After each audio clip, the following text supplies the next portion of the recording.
Build a night of fantasy, hey.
Okay. Hello, I am here. Hi, Rolf. Hi, Barry. I love you both. How's it going? I hope you're both doing well. I love y'all. I want to make a fake Twitch name this year, go around to people's Twitch channels, randomly offering to sell them the highest quality copper. Heck yeah. Amazing. So early today. Oh, I forgot that there was a time Ooh, whoops, sorry. I legit did not realize. I did not comprehend in my brain that this has happened. Like, legit, normally, I'm like, okay, I see the time change. But this time, I legit did not, like, the time change just didn't, like, hit me at all until just now. Like, I know it happened, but I didn't see it happen like I normally do. Yeah. Oh, I see. So you guys have it, but not us yet. I thought it was supposed to happen this week, though. That's weird. I don't know. Yeah, we're not changing until... Oh, okay. Makes sense. I was just very confused for a second. Yeah. Also, Rolf, I will say that we're also going to end an hour early as well today, because one of my coworkers got sick with COVID, and so I'm helping like cover their shift by coming into work an hour earlier. So I'm coming in at 5 instead of 6, so I'll need to end at like 4 something instead of 5 something, you know. But yeah, it's big sad. On a lighter note, yesterday I went to see the Five Nights at Freddy's movie with 2 of my coworker friends, and it was a good time. Hanging out to Unbelievable Truth. I can't believe you would sell me such a low grade copper. Amazing, Barry. Amazing. Yeah. Yeah. Nah, he'll probably be fine. But yeah, he got it not because it was going around our work, but because like his wife was like traveling places, and then she got it, and so he got it from her. Yeah. I mean, that's kind of the issue in a sense, in a way, Rolf, I feel like. Like, that's the reason why we have so many people nowadays being like, oh, I don't want to get shots or vaccines. It doesn't do anything. Because people forget how things used to be before we had vaccines. People forget so easily that, hey, without these, we would all be McFrickin' dying at the age of 20. So, yeah. Amazing, Barry. I didn't even realize that anyone saw me do that. Did you see how long it took me to do that? I was sitting there being like, where's the ban button? Why am I a mod in some servers when I don't even know where the frick the ban button is? I'm just like looking there being like, I'm gonna I see like marking as suspicious activity, I see like blocking the person, but where the heck is the ban button? Oh my gosh.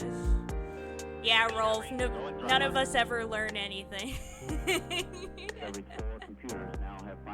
Yeah, it took me like several minutes to find the ban button. It took me so long. I was like, where is it? Though I will say, I'm gonna say this, I feel like they've gotten a little better with the posts that they send. Like, I feel like in the past, like, the way that they wrote, like, the posts was a lot, like, the way the bots wrote these posts was a lot more, easy to detect that it's like, oh, that's a bot. Whereas now, like, it feels like the writing is a little bit better. It's still obviously a bot, but like, oh no! Wait, hold up. There we go. There you go.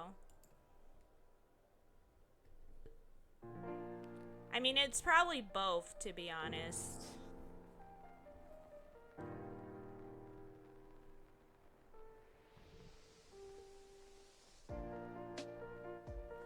Is that better or is that worse?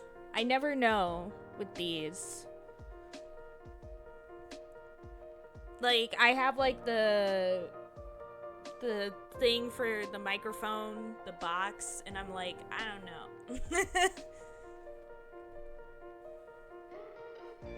But yeah. But yeah, anyways, I saw the new Five Nights at Freddy's movie with two of my coworker friends last night, and it was pretty good. I enjoyed it a lot. It definitely is a film that you enjoy a lot more if you know the lore. Like, it's not very accessible to, like, people who don't know anything about Five Nights at Freddy's. Like, you gotta know some things, at least. You gotta know some of the lore, otherwise you're just sitting there like, what is happening? I don't understand. But, you know, like, I don't know. I feel like it works. It works for what it was supposed to do. And I thought the sets were incredible. Like, they really made it look just like the game, which is insane. The animatronics made by the Jim Henson Company were so good. They were so well made. They were spectacular. I loved it. But yeah, like, I would say if you're going into the Five Nights at Freddy's movie looking for a horror film, you're gonna be kind of disappointed, because even in terms of, like, just typical horror, it doesn't really, like, meet the criteria. It's more like a psychological drama more than anything else. Yeah, they look so good. They were made by the Jim Henson Company. And they look so good. They look so good. Like, you don't understand. When I saw them, I was like, dang, those look so good. I mean, here's the thing, Barry. I think the FNAF movie is good. It's just, like, it's good as its own thing, rather than, like, if you're going in with, like, certain expectations for it to be more than its own thing, if that makes sense. Like, I loved it. I enjoyed it a lot. I loved all the Easter eggs. I thought the fact that the sets, as I said, were incredible. The animatronics were incredible.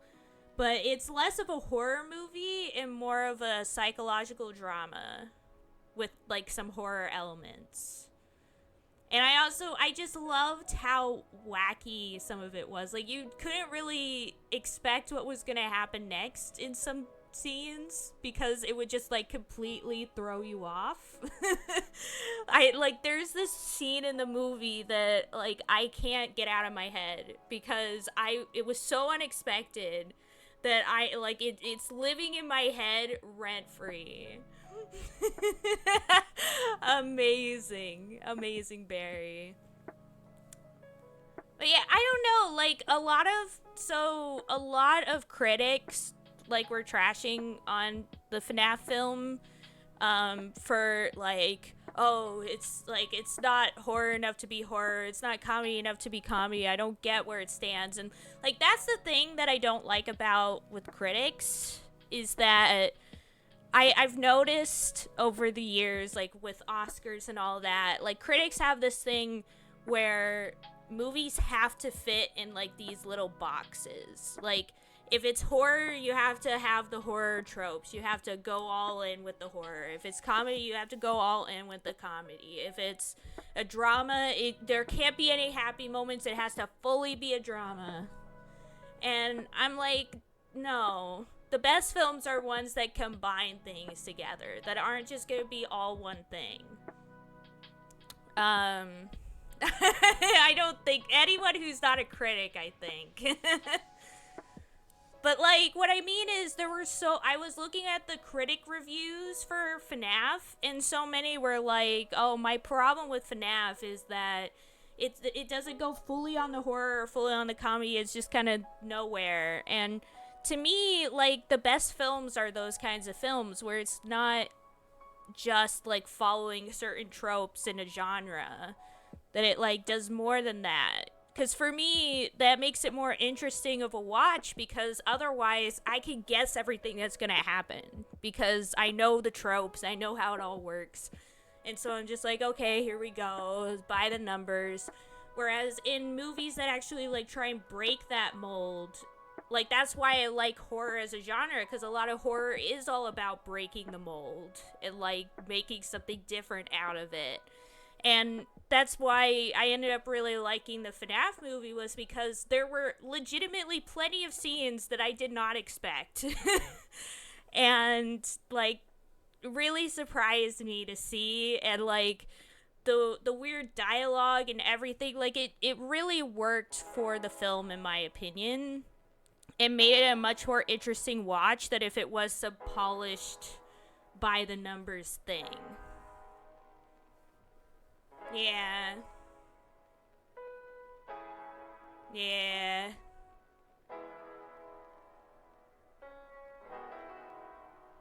Yeah. Yeah. Yeah, that does make sense, Barry. But what I mean is less just the Oscars and just critics in general. Like, it's the same reason why critics, like, trashed, like, a lot of other of my favorite movies. Is I feel like the majority of the time it's just, oh, this thing isn't completely horror, or this thing isn't completely drama, so I don't get it. Why is there funny moments in my horror film? And it's like, okay. And I feel like this, it's showcased in the fact that if you look at the critic scores for FNAF versus, like, the viewer scores for FNAF, it's, like, completely different. Like, the critics, it's like a 26% on Rotten Tomatoes, whereas for the audience score, it's an 88%. And then you go to other places, it's the same. Like, the user score on Google is a 95%. So obviously audiences are loving FNAF, but critics are just like, they hate it. They're like, what the frick is this trash? Yeah. Yeah. Yeah. Yeah. In the end, like, the Oscars and stuff is all just kind of like politics and whatnot, rather than actually being a thing for putting good movies out there. But I guess that's the same for pretty much all award shows, sadly. Like, I mean, look at the Game Awards. Like, there are times where I'm like, we all know ahead of time what games are gonna be in certain categories. Like, it's obvious. Yeah. Yep. That is true, Barry. Yeah, the Oscars is definitely worse than some others. Yeah. Yep. It's pretty messed up. It is definitely pretty messed up. But yeah, sad to say. I mean, here's the thing. I guess in the end, like, giving awards in general to art projects is kind of always being set up for failure, in a sense, because, as I've stated this before, but art, is subjective. Like, every person's gonna have a different opinion on a piece of art. Like, some people will love it, some people will hate it. Like, a good piece of art is one that's gonna be very controversial in whether people like it or not, because it should be a reflection of, like, the artist, like, putting their expression out there. And since we all are unique individuals with very different lives, like, of course we're all gonna view that art in different ways. And so to try and like assign a score or grade to it, to something that is so subjective to a person's like personal experience, is basically setting up for failure.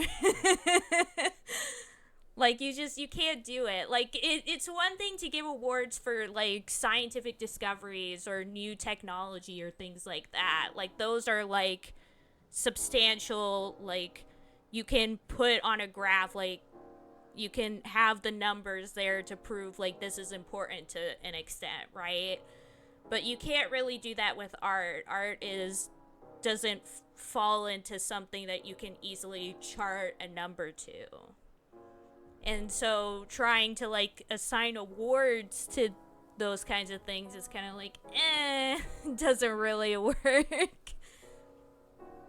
But yeah. Because even if there wasn't like the politics stuff involved with the Oscars would still be, you know, biased because people are running it and people will be biased and certain things will connect and other things won't, and that's how it should be. Like, as I've stated before, art that's made for everybody is made for nobody. So there's gonna be people that don't like your piece of art, just the same as there's gonna be people who do like it, and that's how I think it should be. It shouldn't be made for everybody. It should be you making it for yourself, and whether people like it or not is a secondary thing. And since that's the case and people are biased, then there's no way that you can make an award show for art that isn't, you know, skewed in some way. And it's always gonna be like not like you, as I said, you can't like chart where a piece of art falls on a scale, you know? I could say, like, this is my favorite piece of art of all time. This should get an A++. And somebody else will be like, nah, that's garbage. That should get an F. Yeah. I mean, sure, but at least there's some honesty in judging based on your taste. Yeah. I mean, I guess that's true. I guess it would be better in that sense of just like, oh, here's the people who run the Oscars, here's what they think, and the awards that they've signed. Yeah. Yeah. Yeah, no, that makes sense, Barry. That does make sense. Yeah. Understandable. Yeah, there is a reason why I don't watch the whole show for those shows anymore. I just watch, like, the highlight stuff afterwards, or, like, just see what things got what awards, and that's it. And it, but yeah. Like, I watch the Game Awards, for instance, only because I think it's funny. I think amazing moments always happen during it, and I love to see it. I love to be there to see it, but that's it. Otherwise, I don't really care about awards stuff. Yeah, we do watch it for the heft. That is true. That is true. Very, very true.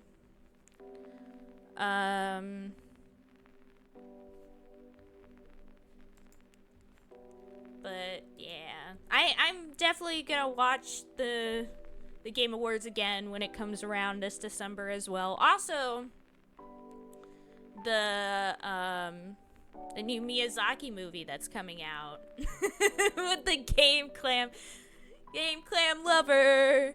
We should with each other. Hey, you Game Clam lover. We should with the Game Clam. Wait, that reminds me. The Summer Game Fest happened. Doesn't that mean that they made another Game Clam video? I didn't even check.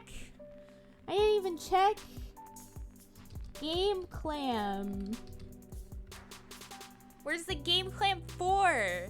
Did Game Clam 4 ever happen?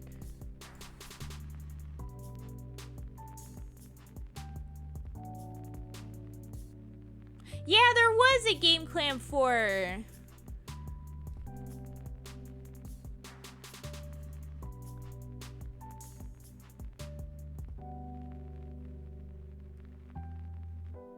It wasn't posted to the official channel, but somebody uploaded the VOD of it.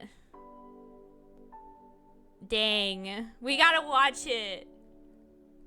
Yeah, we also need to watch the end of the No May I. That is true. We didn't see all of it. We do gotta finish that as well. But I need to see the new Game Clam. The Game Clam series is one of my favorites. I love that series so much.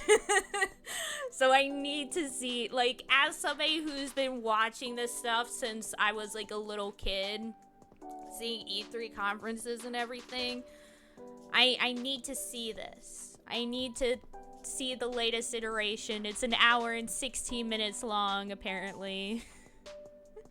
I need to see the new episode. What if we, instead of playing a video game, we just watch the new Game Clam? Game Clam 4 2023 E3 press conference. Let's go.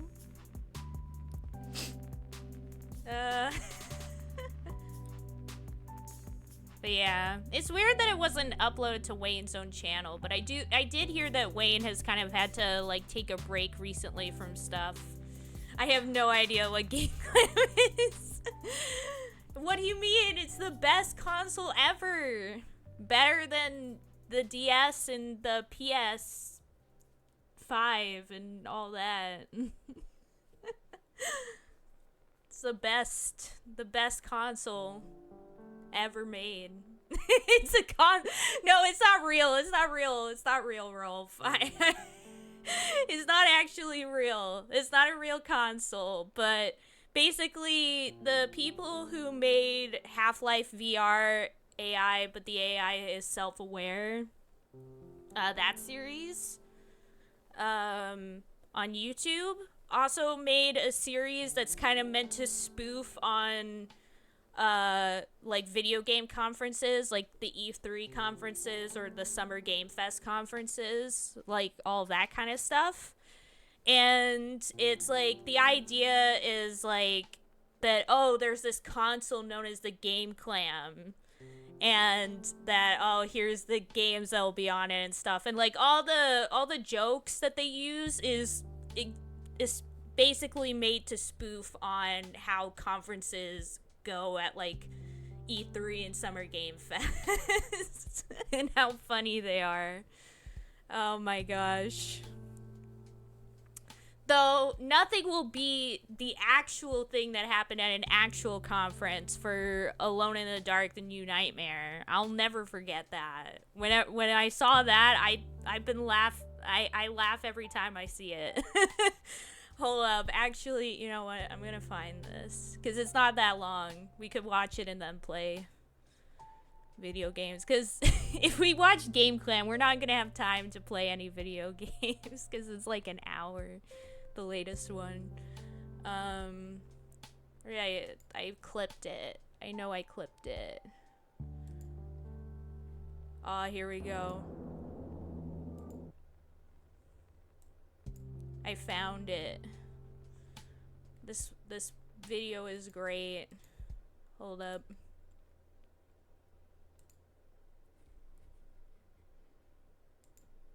Hold up. I have to put it on the screen. Ah, wrong thing.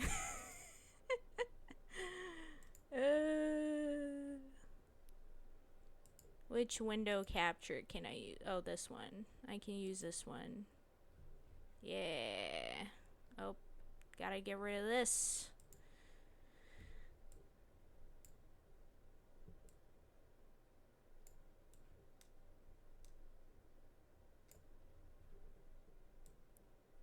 This happened at an actual E3 conference, like in like 1998 or something. I don't remember the exact year. Maybe 2000.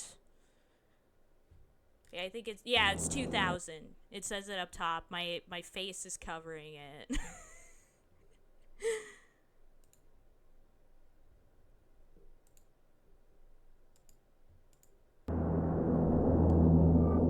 Hi, this is Alone in the Dark, an action-adventure game. It's a game about a new experience of fear.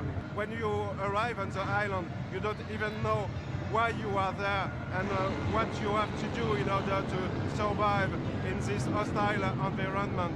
So you have to play very carefully. Imagine that you are in an old mansion, abandoned, with only a flashlight.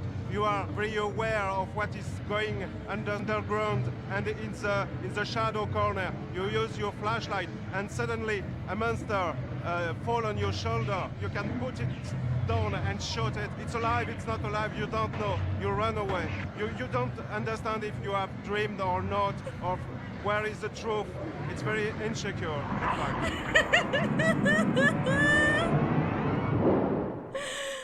Oh my god.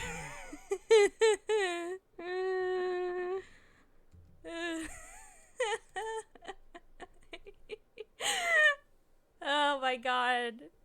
Like, he sounds like he's making it up as he goes along. Like, somebody just went up to him and was like, give me a story about a game, and he's just like rattling off a bunch of stuff. And they're making like a trailer based on what he's saying. Oh my gosh, it's so good. But yeah, this was shown during like the E3 Nintendo Underground coverage, or no, PlayStation Underground. What am I saying? The PlayStation Underground for E3 2000. That, by the way, the video has the guy who, the main guy from Malcolm in the Middle. I forgot his name. He's in it for some reason. But yeah. What is the truth? It's insecure. I'll never get over that. That's like one of the funniest things. Anyways.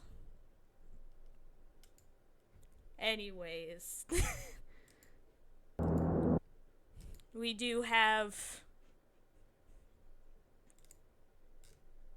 a video game to get to, so we can at least play a little bit before I have to leave. 2 hours of it, to be precise. Yeah, it's Game Clam time. It's time to watch the Game Clam video. Hey, you Game Clam lover, we should with each other. Hey, you Game Clam lover, we should with the Game Clam. That song lives in my brain rent-free. Oh my gosh, I have to watch the new episode now that I know it's there. I can't believe I didn't know it was there. Oh my gosh. I'm like so behind on all things Summer Game Fest stuff, because I still haven't uploaded the videos that have like the best moments from those streams. I still haven't done it. I still haven't taken the time to do it. I think about it and I dread it. I dread having to make the videos. I'm like, Like, here's the thing. I wouldn't dread it if it was on this computer. I dread it because it's all but my editing software programs are on my Mac computer downstairs, and it's so slow. It's so slow. It takes like 5 billion years to just launch Adobe Premiere. I'm like, please, help me. But yeah, no Game Clam today. We'll watch it another time. We should probably continue on with the callers and their malices. Actually, let me resume this.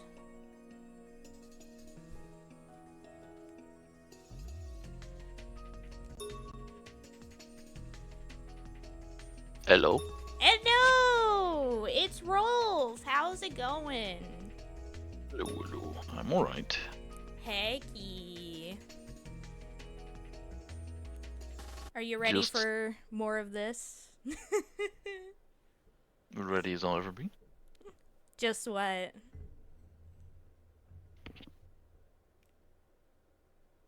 Alrighty.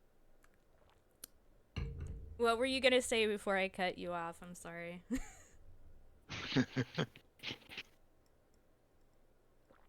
I don't remember. No! I can't believe I've done this. Can't have been important. No!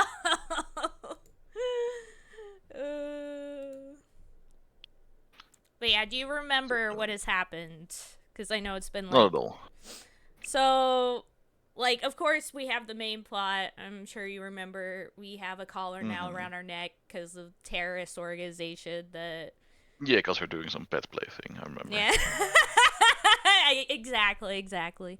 And we managed to go onto Okazaki's route, and I was very confused last episode because I was like, wait, I remember there being a time we have a choice. And I was right. I just forgot when the choice was. Just forgot what the choice looked like. Yeah. And basically it was when we were talking on the rooftop with Best Girl, and she asked like what we were planning on doing, and we could respond either with protecting or wanting to do something about the gun law. Yeah, very clearly a choice of a specific character. Yeah. I can't believe you missed that. I know, so right? It's so crazy. I'm like, of course, like I was just being dumb.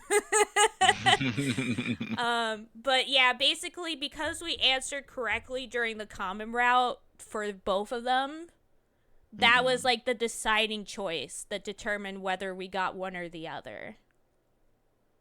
So we basically had the choice between Okazaki or Takeru. Or Sasasuka, I should say. We had the choice between the both of them. Because we answered correctly to both of them. Yeah, we picked correctly. But yeah, so that's kind of where we're at. And then we found Okazaki sleeping in an alleyway. And then his subordinate guy was like, hey, he'll wake up if I do this. And then he pulls out a gun. And he's like, oh, and like friggin' roundhouse kicks him. And then like they have a little chat and then they leave. And now we're leaving with Yanagi down here. So that's where we're at. Excellent. While we walked down the stairs, Yanagi looked back at me with a concerned look. Oh, frick, I forgot! No! Anyways, let me go back to the main menu. Hold on. Did we do something wrong? I forgot to turn off the talking. Oh, right. Have we actually done the voice yet? I don't remember. No, we haven't. So I have no clue anymore what they sound like, so I'm just gonna do whatever. Just gonna you know what? improvise. That's fine. Okay, so off. I'm gonna have it off for now. Confirm. I'm gonna totally destroy your view of these characters. By Heck giving them yeah. the wrong voice. Heck yeah, you love to see it. Okay. No! I keep doing this. It's X. I need to remember that. Anyways. There we go. Now there's I. Who is this guy again? That's the main guy. Oh, he's the main. Yeah. Yeah. He's the serious guy. Yeah. Alright. Enomoto mentioned this earlier, but we haven't looked too deeply into the July incident. There's a suspect in custody after all. There may or may not be much to learn, but contact us if you learn anything. Don't push your luck. Remember the caller. Thank you. I was happy for his concern, but it didn't really resonate with me for some reason. What does that mean? I already chose another boy. Yeah. A part of me has been relying on Yanagi's team. Not in a tangible way, but I'd been tagging along. But that didn't sit right with me.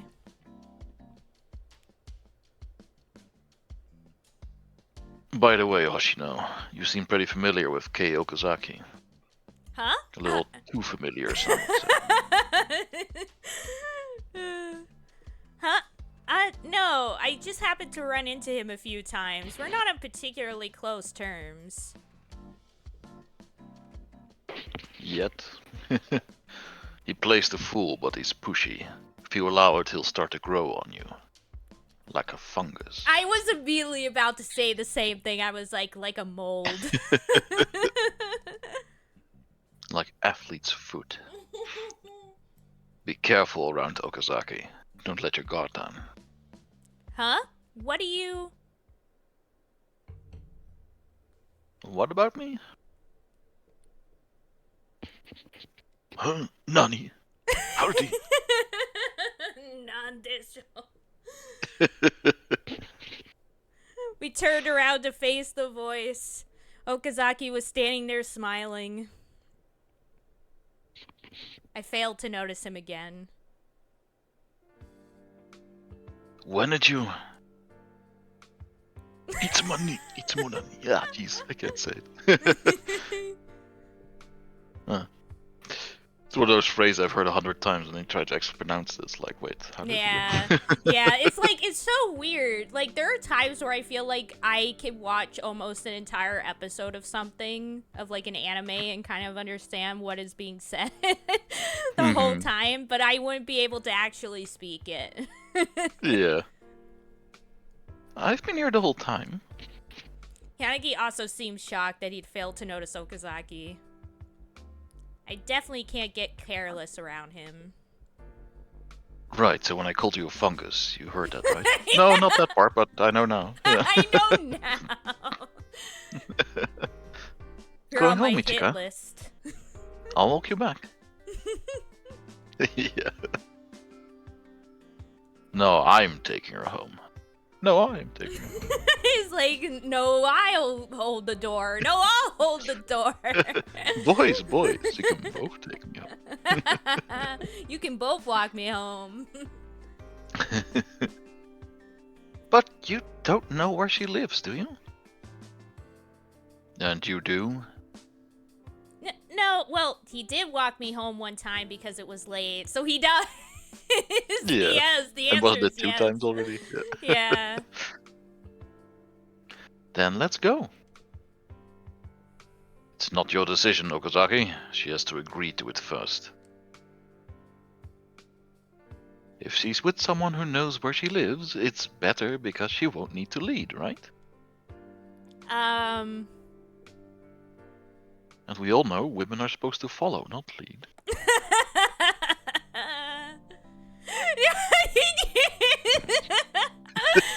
Right now, I was walking down the street between Yagi and Okazaki.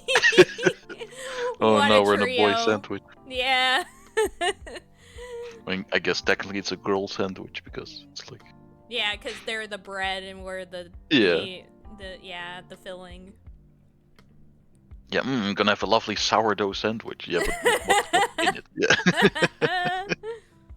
Right now, I was walking down the street between Yagi and Okazaki. And it's so funny that they're just like, we're gonna both walk her home. Like, Yeah. guys. Just imagine them like butting heads and staring at daggers at each other the whole time. Yeah. It's like, oh my gosh, you guys. In the end, they couldn't decide which of them would walk me home.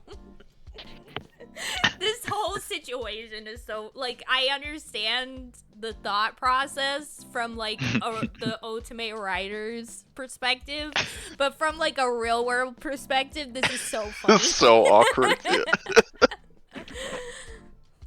Awkward. Yeah. No matter how much I refused, I was beginning to realize that Okazaki was going to follow me wherever I went. Hey, I've noticed this for a while now. Okazaki addressed Yanagi from my other side.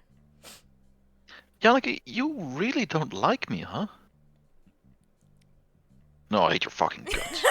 Yeah. I mean, it's not like I dislike you, Baka. Baka. Where's the ship art for these two? Like a reverse tsundere. It's not like I hate you or anything. I understand what Yanagi wanted to say. He's doing this because he's worried about the collar. I would be in danger if the collar was exposed. Also, Yanagi didn't seem to accept the reason that Okazaki had provided for why he was protecting the team. It's not that he dislikes him, but he probably just can't trust him. We know that you're keeping us under surveillance. Obviously, we don't want to get involved with you.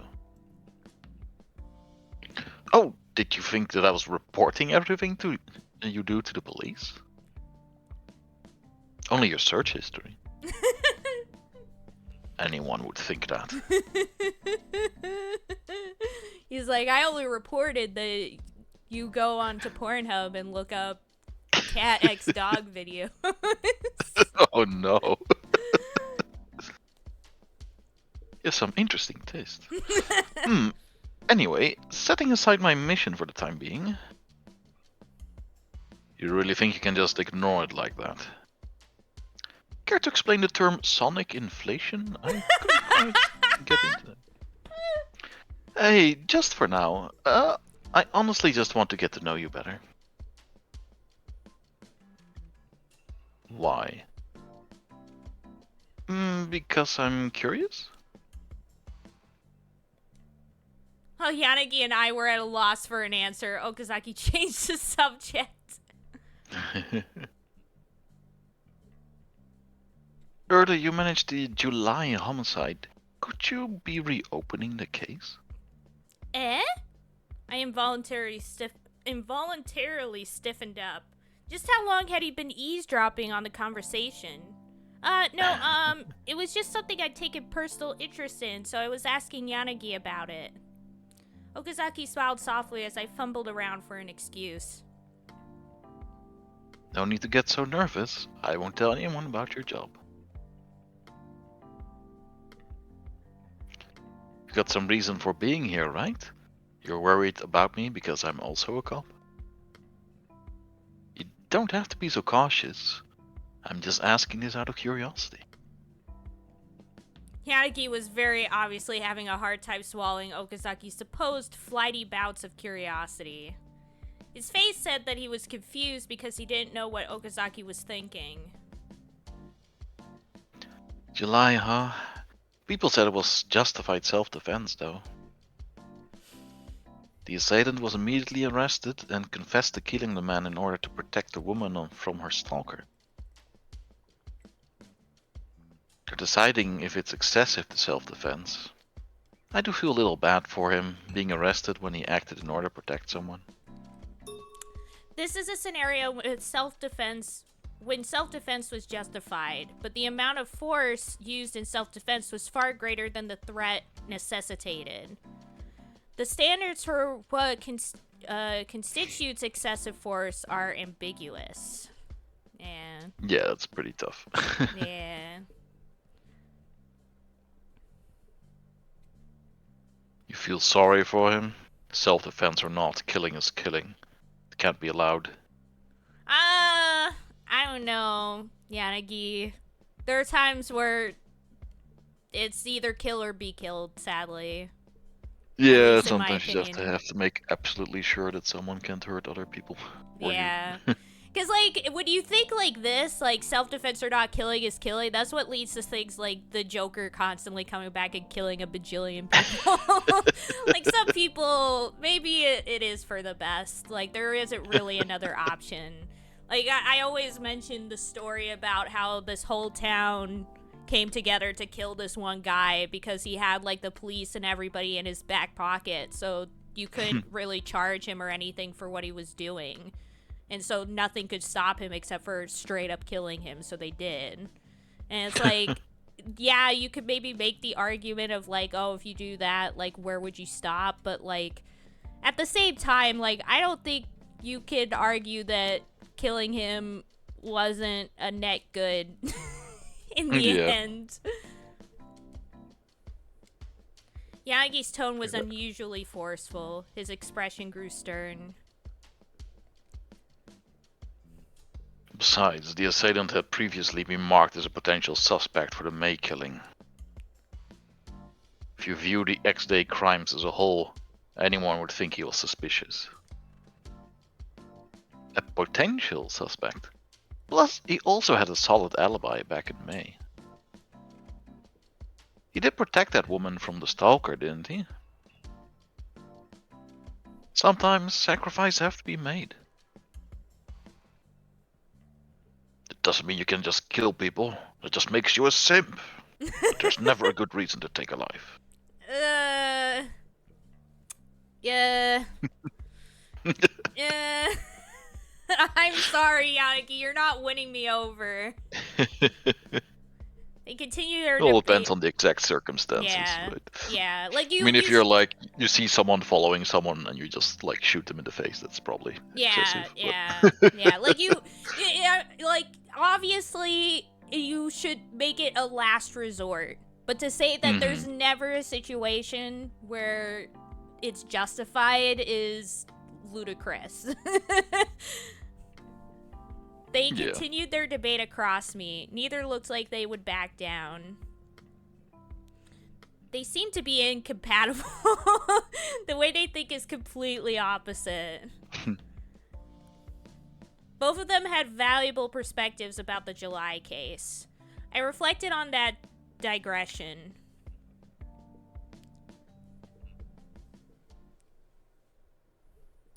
I see Yanagi and Okazaki off and headed back to my apartment. Near my house, I saw a silhouette. Oh, Kazuki. He's back early brother, today. Right? I felt relief as I went to talk to him.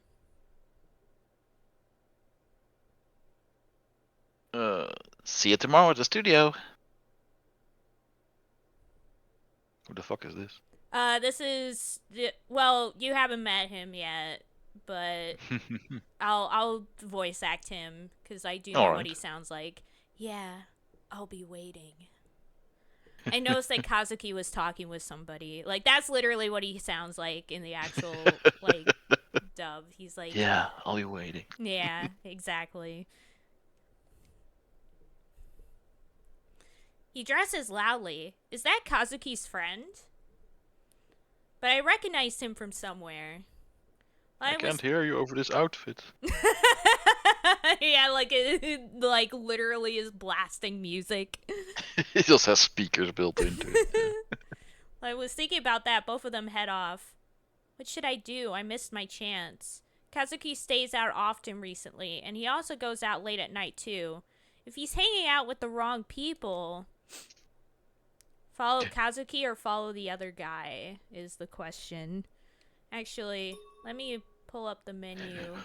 We have to pick one. They're both psychotic. Yeah, they both are kind of having some... We're going to get killed in self-defense doing this. Yeah, and then Yanagi's gonna be like, oh...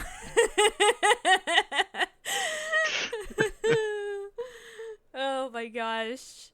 That Okazaki is gonna be like, well, yeah, that's coming. Yeah. Yeah. Oh my gosh. Yeah, he'll be like, ooh. But yeah, so I'm trying to remember what the right choice is here. No, there's a right choice. Yeah, there is. No. I know mean, what the most sensible choice is, but would be to follow Kazuki, I think. See what yeah, he's following doing. a complete stranger is just mental. Yeah. So we're gonna follow Kazuki then? I mean, if that's the right choice. Yeah, I'm pretty sure it's the right one. I'm pretty sure. Oh, we'll find out. Yeah, following your little brother is like a quirky sister, overbearing, Yeah. but following a complete stranger, that's just psycho. Yeah. Yeah. If it feels like the timing is right, I should try and ask him. He'll tell me to not get involved or that it didn't concern me and try to change the subject. I sighed at the predictable outcome while I followed Kazuki inside. Oh, he's going inside as well. Yeah. So we're just going where we were going anyway. Yeah.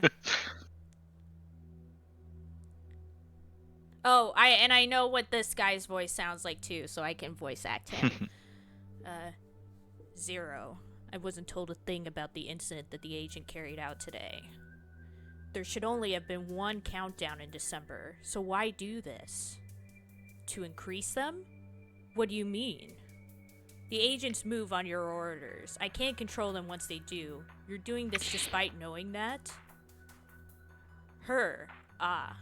Ichika Hoshino, the collar experiment subject. Is she curious about July? You've taken quite the interest in her. No, never mind. 0. Our long-awaited goal is right before us. Don't distract yourself with trivialities. Even if we have chosen the wrong path, the oath we swore long ago is... Is.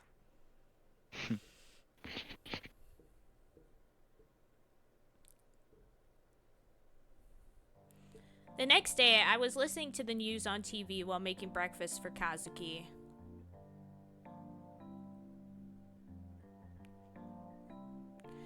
Judgment of the stalker manslaughter incident in July, considered an next-day crime, is still mired in delays. Was it justified self-defense or not? That point was still undetermined. No progress, huh? I turned off the gas stave. What the heck? I turned off the gas stove and transferred the omelet to a plate.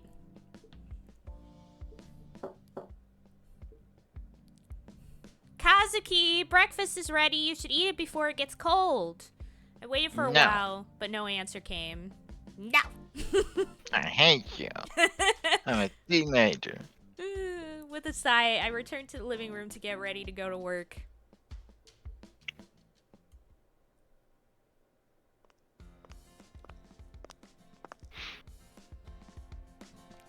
When I get to the station, the first thing I should do is read more about the July...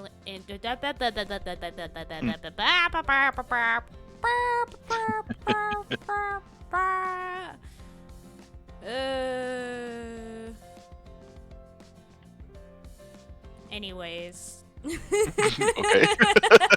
I had to take a moment. When I get to the station, the first thing I should do is read more about the July incident in the database. Rough day, my mind. Yeah. I want to speak to detectives who were on the case at the time, but they might get suspicious if I approach them without a legitimate reason. Still, it's best to ask someone who was there. I walked thinking about my next steps. Not hard enough, really. Yeah. Yeah, you kind of still tripped. I wasn't paying attention as I walked and I bumped into someone.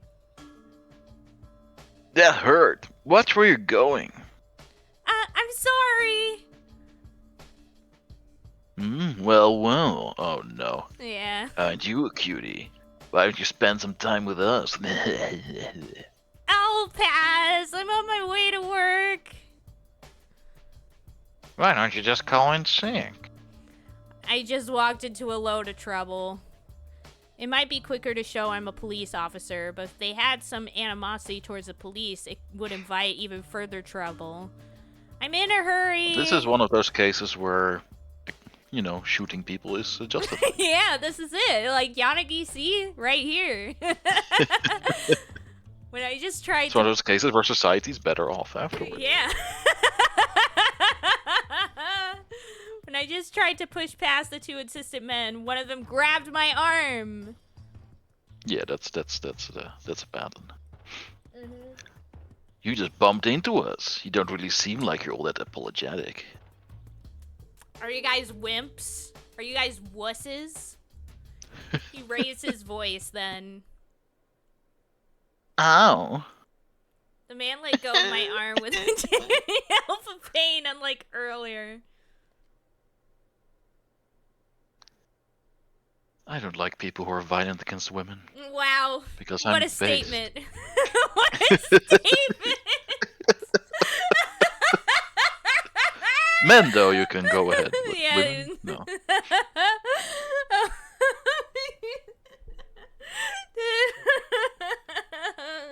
Our White Knight has shown up. The literal White Knight. Wow, what an amazing Oh, I don't like people who hurt other people. There we go. What a statement. I don't like people who commit genocide. So brave. Yeah. It's so brave of a statement to make. Okazaki? No. I missed Twin Brother. I missed it. Oh my gosh. Who I guess would also be called Okazaki, but yeah. Yeah, he would be still Okazaki. Oh my gosh. Okazaki had suddenly appeared from behind, twisting the man's arm. He casually sent the man flying away with one hand. The image of him just going, woo! You just grab him from behind and just like throw him into the sky like he rocket. Yeah, he did like blast Bling. off.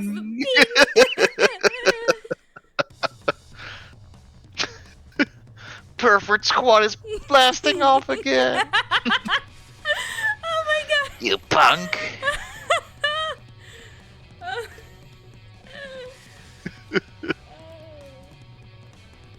I literally laughed so hard I ripped my headphones out. Oh no. Oh my gosh. Pervert Squad blasting off again, that's so good. Okazaki dodged the punch from the side with ease and sent the Sounds second like man a hurtling into the wall with a kick. Wha-bam! I imagine like the dent in the wall. Yeah. Like a Shonen anime, just the wall Yeah. bursting. Asshole! I like the turn they did there. That was great.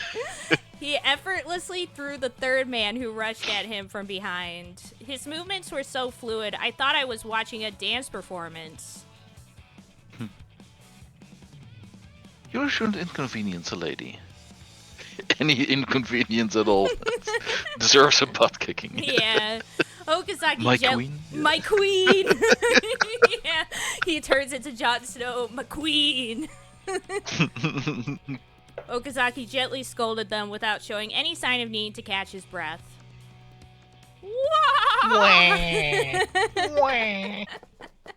The man scrambled away, each trying to outpace the other. Are you okay, Ichika? Okazaki turned to me with a look of genuine concern.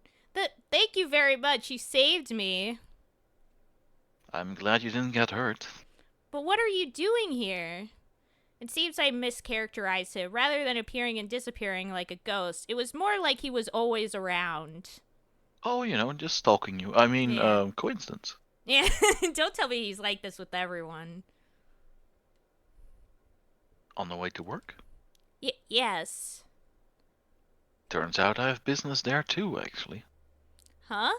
What a coincidence. What a coinky-dink. It seemed that I had been overly self-conscious. Why don't we go together? Saying that, he turned to me and offered me his hand for some reason. Why the hand?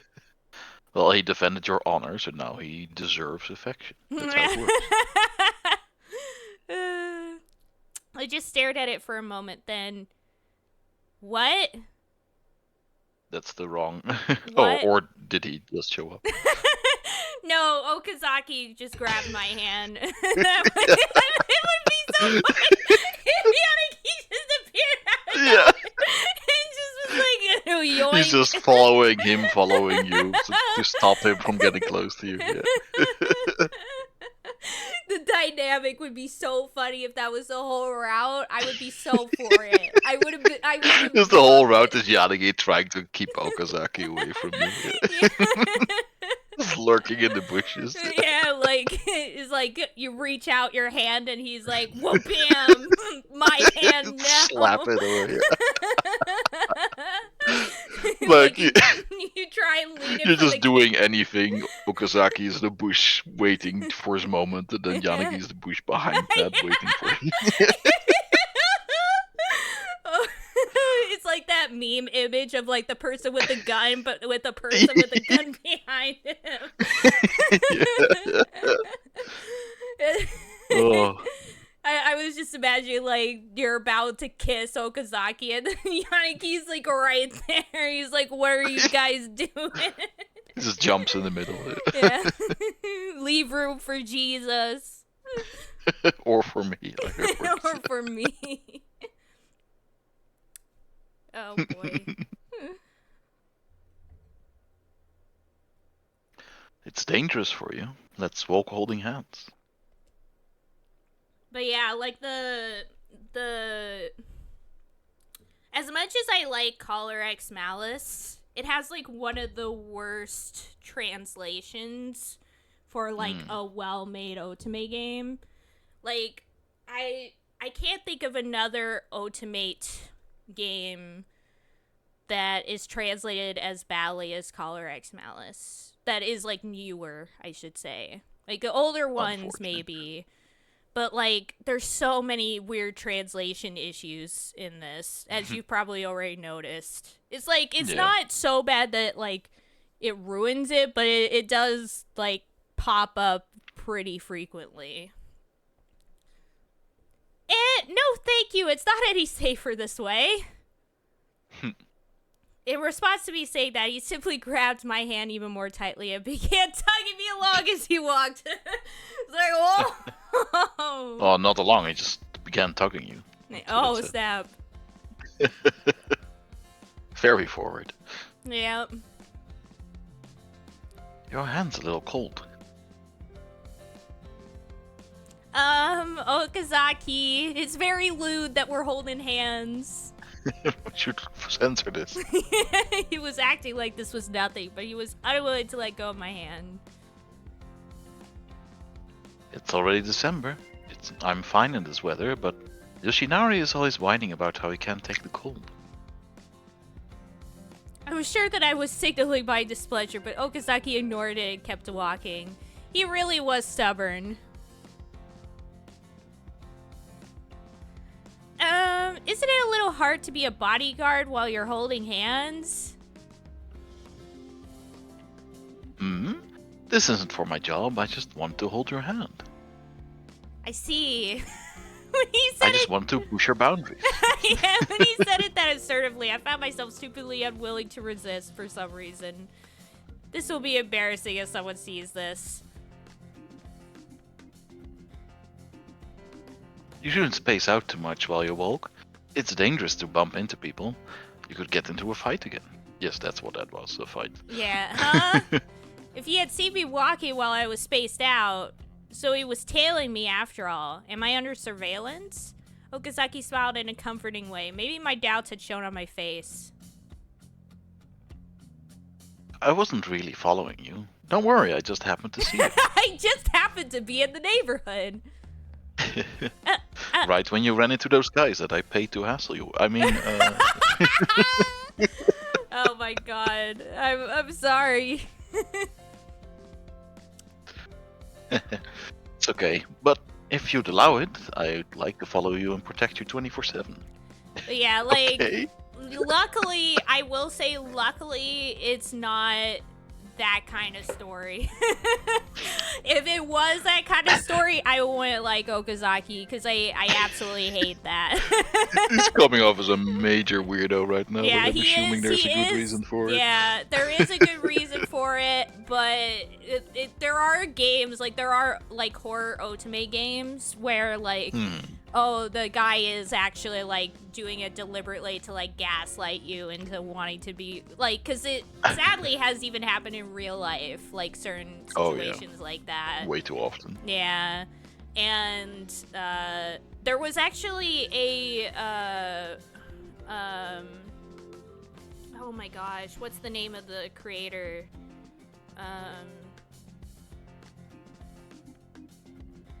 There's like an indie horror creator, Chillizart. There we go. Ah, yeah. Their latest game that they made was actually It's all about that. parasocial, right? Yeah. Yeah. Yeah, I watched this, play. It was really good, I think. Yeah, but it's like exactly that situation where the ex is like had like his whole family like go around and like harass her to make it seem like she was like needed rescuing, and like he would rescue her and then she would become his girlfriend again. Yeah, it's messed up. Yeah, it's like Even his mom was in all that. Yeah, like his whole family was in on it. It was crazy. What? Nani? You seem like a serious sort, but you're careless. That worries me. I appreciate the thought, but I must decline your offer. Knowing Okazaki, if I accepted, he'd seriously follow me around 24 hours a day. Then I'll call it quits for now. Yeah, sure. But if something like that happens again, I'll really consider round-the-clock protection. Nom nom nom. Aren't you supposed to be serving this whole city, not just one person? Okay, I'll be careful. I'll try not to show you any openings next time. You can show me your openings if you want. But maybe it's early for that. That's kind of a pity too. Okazaki smiled gently as always. I couldn't tell if he was joking or not. Somehow I seemed to allow him to do whatever he wants and let him dictate everything. We'd only met a few days ago, but it felt like every time we met, he was leading me around. He always approached me without hesitation. I'd fail to refuse, and then this would happen. Be careful around Okazaki. Don't let your guard down. I recalled what Yanagi said. I know that I have to be cautious, but his palm was warm. So were some of his smiles and words. I didn't think they were coming from ill will. Girl, you're way too trusting. Ichika, what's wrong? While I was mulling it over, I startled as he examined my face. I was so startled that I suddenly gripped his hand tightly. When I did, he returned the grip, smiling all the while. Oh no. Suddenly, I just felt even worse. Your hand. Hand?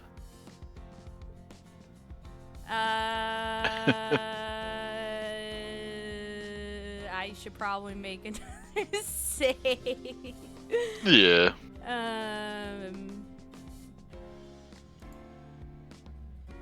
It's visual novels, always. One wrong click. Yeah, and that's it. Doomed. That's it. We're doomed.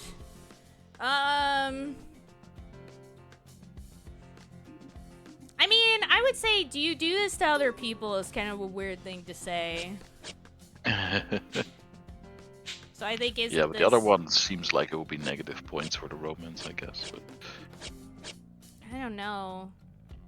I mean, like, this feels like something so, like, random to bring up, though. Like, when we don't really... Like, we're just now building the trust meter rather than the romance meter. Like, we're not in the romance yet, really. Right. This just feels like jumping the gun a bit to me. Alright. Let's hope and pray! Ah! Isn't this inappropriate for an SP officer? Oh, doesn't an SP officer need to have both hands free at all times? Yeah, you're right. But this will be fine. I'll know right away if there's a hostile threat. Oh, I see. I've heard that you're good at detecting danger. If it's you, I feel like you protect your subject and be able to escape from the danger. I just blurted out whatever I could think of to hide my embarrassment. Suddenly, Okazaki's smile disappeared. But it was only for an instant. Yes! Woo! Let's go! Yeah, I'll protect you no matter what. Okay, phew. Woo, woo, woo, woo. He whispered, his tone deeply gentle. That's my job, after all. His smile was the same as usual, but I had noticed something different for a moment. Something similar must have happened before. Hey, doesn't this calm you down? Huh? When I saw you looking really uncomfortable, I thought that holding hands like this might help you relax. When you hold hands, your fears go away a bit because you know you're not alone, right? To help me relax. I thought he was treating me like a child, but then I thought back to how I'd gotten mixed up with those thugs. Honestly, this isn't really relaxing at all, but it does help a bit. The warmth of his hand had indeed spread to my heart. Okazaki grinned in response. That's good. That's good. I walked with Okazaki. I occasionally glanced at our hands. My embarrassment slowly eroded as I normalized this behavior and was replaced with relief. So he really was just worried about me. Obviously, I had been a little scared when those men surrounded me. As a cop, it felt kind of lame, but I wasn't sure I could skillfully exit that situation. Now, though, I felt calm. It's thanks to Okazaki. Maybe he had noticed how I was feeling and reached out to me to help, while acting like it was for his own satisfaction. Maybe I've wronged him. Regardless of Okazaki's true intentions, it was true that he had protected me. Still, it wouldn't be a stretch to say that I was betraying the police. Was I still someone worth protecting? Maybe I've taken advantage of his kindness. Perhaps I've used his stubbornness as an excuse and ultimately failed to reject his advances because deep down, a part of me wanted to trust him. Why does this sound like a bad ending ramble? Yeah, like what the heck? When I was with him, I could relax just a little and not think about my collar, the exit crimes, and my precarious situation. I'm really not cautious enough, am I? I'm fine now. We were inside the police station now, so I broke free from his hand. If my colleagues saw me now, I had no idea how they would react. A breeze went through my warm tan, and the cool sensation now made me feel a tinge of loneliness. Ah, you see, by holding your hand, I have caused your body to create what's known as the love hormone, making you entirely emotionally dependent on me.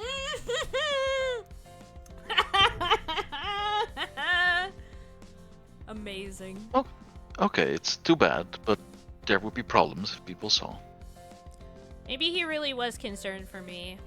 He was worried about appearances, so I guess he hadn't done it out of selfishness. It was hard to tell what this man was thinking, but I sensed his actions stemmed from goodwill. You wouldn't want people to think that we're dating or something, Yeah. Unless. JK, unless. Sorry for dragging you all this way. No, you were just worried. Thank you for holding my hand. I can't get the thought of an alternate universe still of the Okazaki Yanagi route. I wish that were real. Like He's just fuming watching him hold hands the whole way. I just like you see like a little sprite of him in those bushes in the background of this image. Like just runs up and grabs her other hand. Like, you're leaving your right side uncovered. Yeah. I want this to be around so bad now. The fact that it's not around is depressing to me now. Just like the whole like polygamy route where you end up with both of them. And it's like that the whole time for the rest of your life. But then if you mess up the polygamy route, then they end up falling in love through their rivalry and just go without you. Yeah. Yes! Yes! Yes! Yes! You end up alone. And Yes! I want this so bad. This is amazing.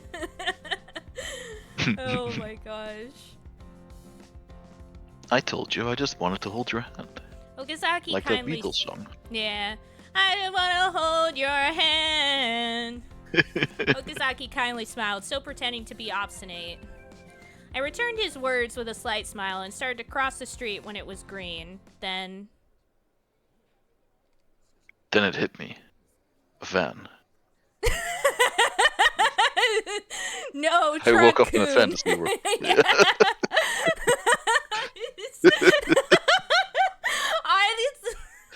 Now I want like a game where where like all the setup is there, but if you go down one particular route, it sends you to an entirely different game. Yeah. With an entirely different cast of characters. Like, what the fuck just happened? Yeah. I want that now so bad. Oh. Oh my god. Or just make an isekai show, but don't market it as an isekai at all, Yeah. and then just only like have Truck-kun show up in like episode 12. Yeah. Like, oh, yep, next season is gonna be an entirely different You're show. like, what the fuck? Honestly, so because now like villainous isekai shows are kind of like a thing now. Like slowly there's been more and more coming out after My Second Life as a Villainess. Yeah. And there was this one that I saw called like The Heretical Last Boss or something like that. And I thought it looked interesting. So I was like, I'll try and watch it. And so this morning I was like, I'll watch the first episode. And I started watching it and I was very confused. I was like, I thought at first that it was like one of those where you start off in the middle of the story and then it like will jump back. But it wasn't doing that. And I was like, I'm very confused. Like, we're having these emotional scenes and stuff, but I'm not connected to these characters at all. Like, this is so weird. And then I look at the actual episode number that I was on. I was on episode 10. I accidentally hit episode 10 instead of episode 1. I'm like, oh, now it makes sense. Now I get why I'm so confused. Yeah, that happens to me sometimes when I go on Crunchyroll and I'm like, oh, this show looks interesting, but then it doesn't make it clear the show is actually a sequel to a different series, so it just seems to start in the middle of nowhere. Like, what? Why does it feel like I'm supposed to know all these people? Yeah, exactly. Oh, I didn't mean to do that. Oh well. There was a commotion going on. There we go. Well, now there isn't. Yeah. Seeing Okazaki reach for his holster, I also readied myself.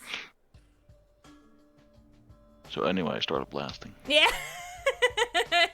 And I shot, and then I missed, and then I shot, and then I missed again. I looked American police officers when literally anything happens. Yeah, honestly, too real. I looked over and saw smoke. A fire! Hey, is that a fire? It's really close, isn't it? Hey, Yeah, check your phone. There's a weird stream on the video sites again. Oh no, something's burning. Is this an X-Day thing again? No, it's just a fire, dude. Chill. Yeah. Ichika. Right. I quickly started to take out my phone, but I could hear a voice already playing on the bystanders' phones. There are 23 days left until X-Day, the rebirth. That was... A countdown. Another X-Day crime might have already happened. I hurriedly searched for the video on my phone.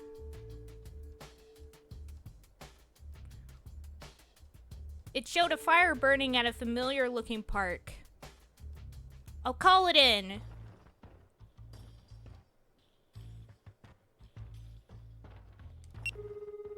Oh.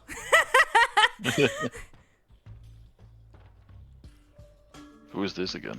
This is the red-haired, our supervisor. Okay, I can't visualize him, so I'll just give him a random voice. Is that you, Hoshino? There's an X-Day video. Yes, I'm close to the place in the video now. Fire in the residential area near Shinjuku PD. I'm en route to the scene. Alright, I'll relay that to Investigations HQ. I'll be right there soon too, be careful. Yes, sir. I'm coming too. Okazaki nodded firmly and we set off.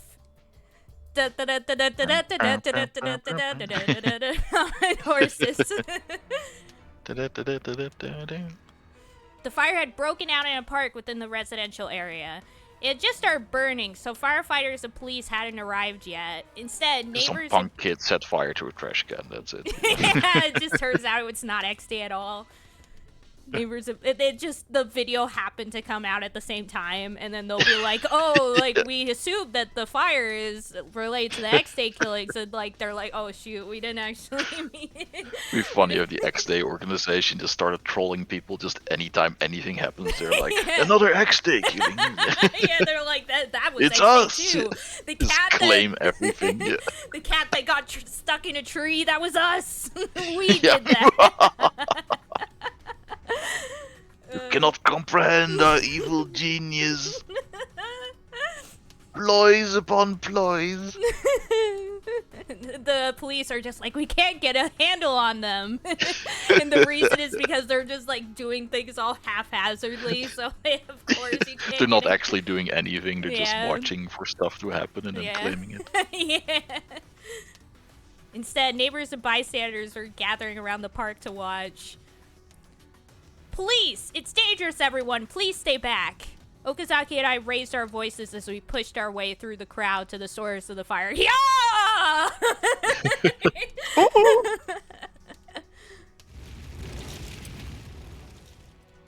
What looked like a human figure had been left in front of the restrooms. Uh-oh. Yeah. Nani? Wait. Mate! As soon as I tried to run over to the figure, Okazaki quickly pulled me back. It's dangerous to get any closer. But somebody's in there! The blaze is unnaturally strong. I can smell gasoline all over this place. It's been spread over a pretty wide area.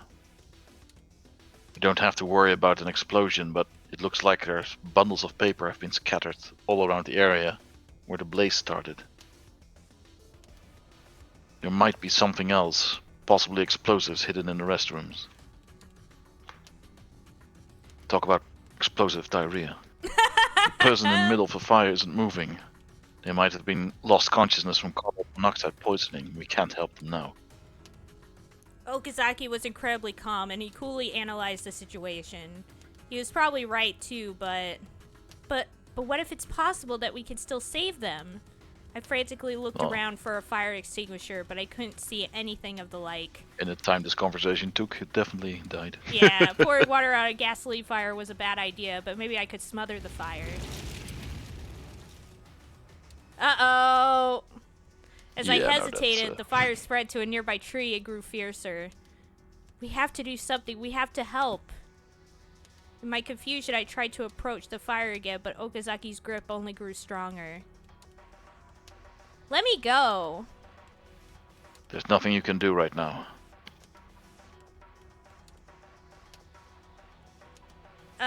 So is there something you can do, Okazaki? I'm sure you could save... There's nothing I can do for them either. We have other priorities right now. What other priorities? What could possibly be more important than saving that person, saving other people? Our relationship. Ichika, calm down. This might have been the first time I'd ever heard Okazaki sound angry. I stiffened in surprise. Calm down. There are a lot of other people here right now. It's our duty to prioritize their safety. That's something you need to do right now. Something only you can do. He's right. We gotta prioritize the evacuation, but I'll save... Unfortunately, yes. Yeah. Yeah, it's like it's too late at this point. Especially after all this arguing. Yeah. We spent way too much time on that. Yeah. Prioritize the evacuation. This is what I could do now. After Okazaki helped me regain my composure, I assessed the situation around me. I realized I would be able to put out the fire by myself. The priority now was to evacuate the local residents to prevent secondary casualties. It hurt to turn away from what might be a dying person, but I couldn't lose sight of my duty. I'll lead the evacuation. Good, you'll be fine. I'm with you.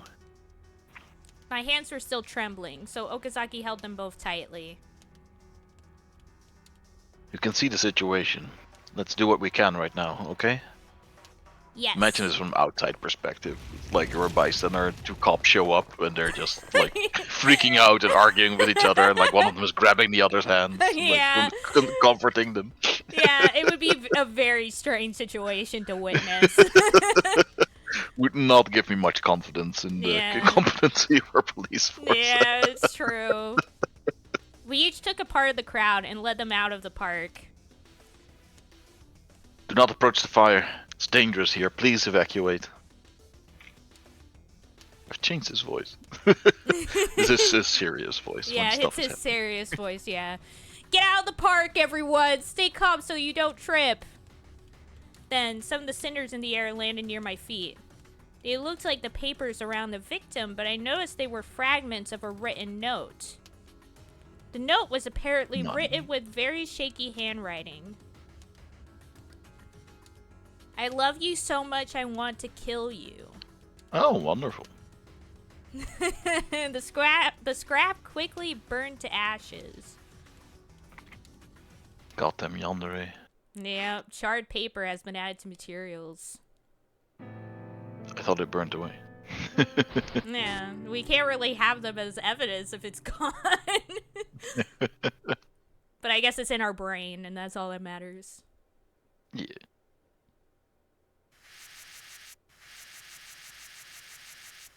Stay incident.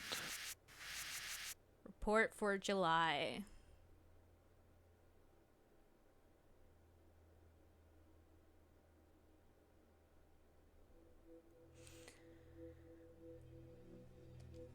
July 1st, a man who had been obsessively stalking a woman was killed by a passerby. The assailant was arrested at the scene, but circumstantial evidence and witness accounts suggested it was a justified act of self-defense. However, the assailant was arrested as a suspect for the May X-Day crime and is awaiting trial. He is currently being held in jail. After the incident, the Roman numeral 6 and an Adonis coin were found at the victim's residence. For this reason, the assailant and the woman being stalked were suspected of having Adonis ties, but no evidence has been found to support this. In early August, Adonis uploaded a statement which claimed this incident as a part of the countdown. A man was arrested for defending himself. Don't you find this unreasonable? He was a hero who saved a woman. This woman had been plagued by her stalker for ages, but the police did nothing. We, Adonis, could not overlook this, so we passed judgment on the victim's behalf. Countdown to X Day 6. Also, this month's countdown is 5. Soon, our judgment shall fall again. Bum bum bum. This incident would be well known to the public. They would know the threat was amongst themselves. The plan proceeded to the next stage. People would focus on the threat and realize that the everyday malice in this world is real. It was a threat to their own lives. It was believed the occasional tumult within our organization would pose no obstacle to the plan. The countdown to the revival would march on relentlessly.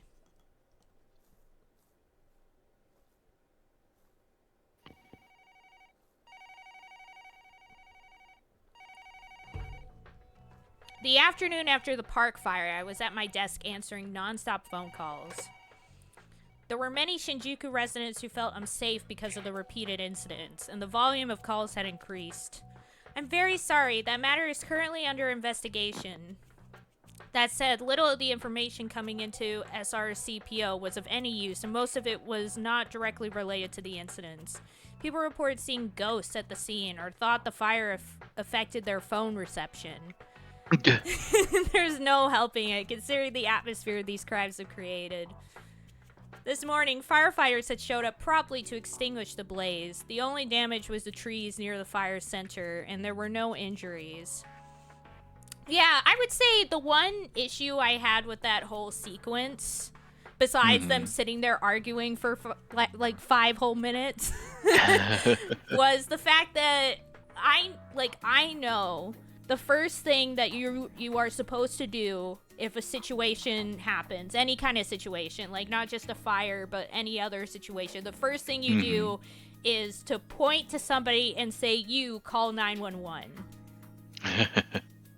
Like, you immediately get somebody to call so that the proper people can come in. So, like, firefighters, whatever, like, is necessary for it, you know?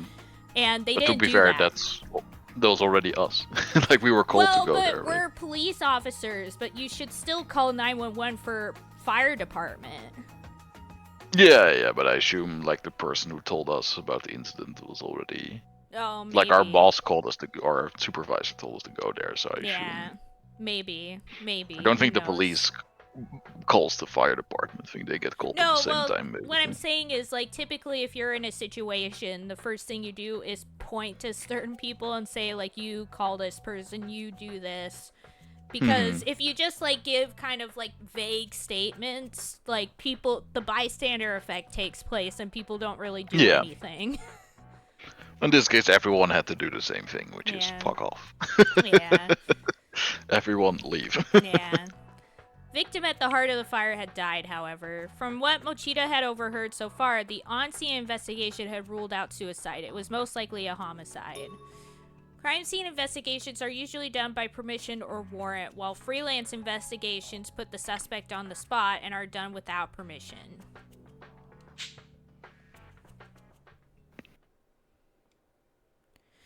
Phew. When the incoming calls finally slowed down, I sighed and rubbed my eyes. I had gone around collecting statements and reassuring the neighbors, so it was afternoon by the time I returned to the station. So it was a next day crime after all. The gruesome scene from this morning replayed itself in my head. I had watched someone burn to death, and there was nothing I could do about it. I was struck by the cruelty that could rob someone of their life so easily. There was an announcement video too. If they also find a coin, how could they do that 2 days in a row? If Okazaki hadn't been there, I would have really been entirely useless at the scene. It had all been a shock to me, and I still hadn't fully recovered my composure. I only just now noticed the person in the fire. I didn't notice it all in the previous shots. It is kind of like really subtle in there. It's kind of hard to see. Yeah, when they first showed it as something shocking, I was like, okay, this looks like random vandalism. Like someone just lit a random fire in a public place. Doesn't look that shocking or distressing. Yeah. Yeah, if there's a corpse in there, okay. Yeah. There was a commotion in the building. I immediately spotted the reason. Oh! Investigations is coming here. Section Chief Morioka and Commissioner Minagishi. Sexy Chief Morioka. Yeah. I mean, from Investigation Section 1 were both here. At the Metropolitan Police Department and Regional Police Headquarters, this role manages multiple divisions. They're in command at the Investigations HQ in each jurisdiction. This police station was the headquarters for the X-Day investigation, so there were people from police headquarters posted here. However, SRCPO personnel didn't generally interact with investigators unless they were invited to a meeting, so the office would be stirred up by the arrival of such highly ranked officers. What in the world is going on? he's wearing his coat like a cape, that's how you know he's a badass. Yeah, heck yeah. And Morioka's the left-hand dude. Alright. Minagishi is the right-hand dude. Is Ichika Hoshino here? I couldn't believe my ears. He came in here and asked for me by name. Has she done anything wrong? I love that that's his first thought. While I was panicking, Mochida quickly positioned himself behind my desk. I quickly stood up and straightened my posture, confused. Yes, sir. I'm Ichika Hoshino of the Special Regions Crime Prevention Office. And is the guy on the right? Or... No, this is still the guy on the left. Ah, yes, I see. I see his mouth now. I heard that you were near the crime scene this morning. Yes, sir. Now this is the right hand. We would like to ask you some questions about that. Could you spare us a moment?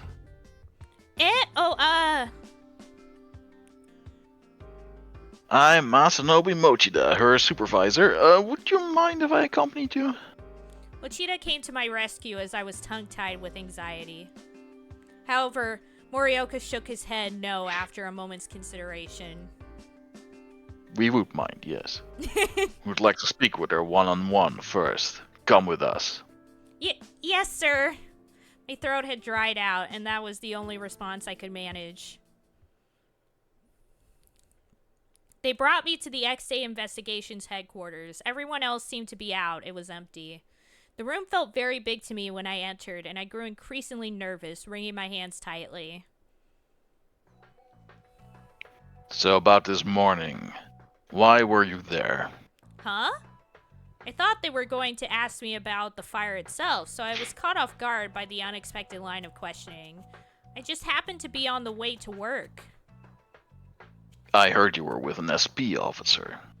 I ran to him on the way. Okazaki, the SP officer, said that he also had business at Shinjuku Station today. I've also heard that you're dating. Can you verify it? Can you verify these claims?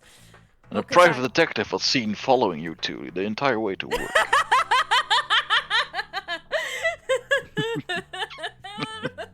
Yanagi! And by what circumstances would an SRCPO member like you be acquainted with the security police? Huh? Circumstances? I just know him. And how do you know him? I began to doubt In the myself. biblical sense? Yeah. I began to doubt myself under the rapid-fire barrage of questions. Perhaps noticing that I had gone pale, Minagishi interrupted with a troubled expression. Morioka, Lay of the Inquisition. At least give her an explanation for this. There was a Roman numeral 1 found painted on the wall of the park restrooms earlier this morning. Analysis of the coin we recovered proves that this was another X-Day crime. The autopsy had found the victim's cause of death to be carbon monoxide poisoning. When I had found the body, the victim had already perished. Well, that's something at least. Based on all the evidence, it's hard to imagine that she was involved directly. So there's no need for you to have to grill her. Look, you're terrifying her. They do suspect me after all, then. You're not under suspicion as a criminal. Just got a bad feeling about you. Wow, I just thanks. don't like your face. You got some bad vibes. Yeah. You did not pass my vibe check. Yeah. With that, Morioka leaned Your forward. vibes are just rancid. Acting pretty sus. There was like a Tumblr post where like there's like a gesture, like somebody is posing as a gesture in the text post, and it's like, your vibes, my king, and the king's like, yes, please give me my vibes, and then the gesture is like, okay, jingle jingle, and then collapses dead, and the king's like, he's dead.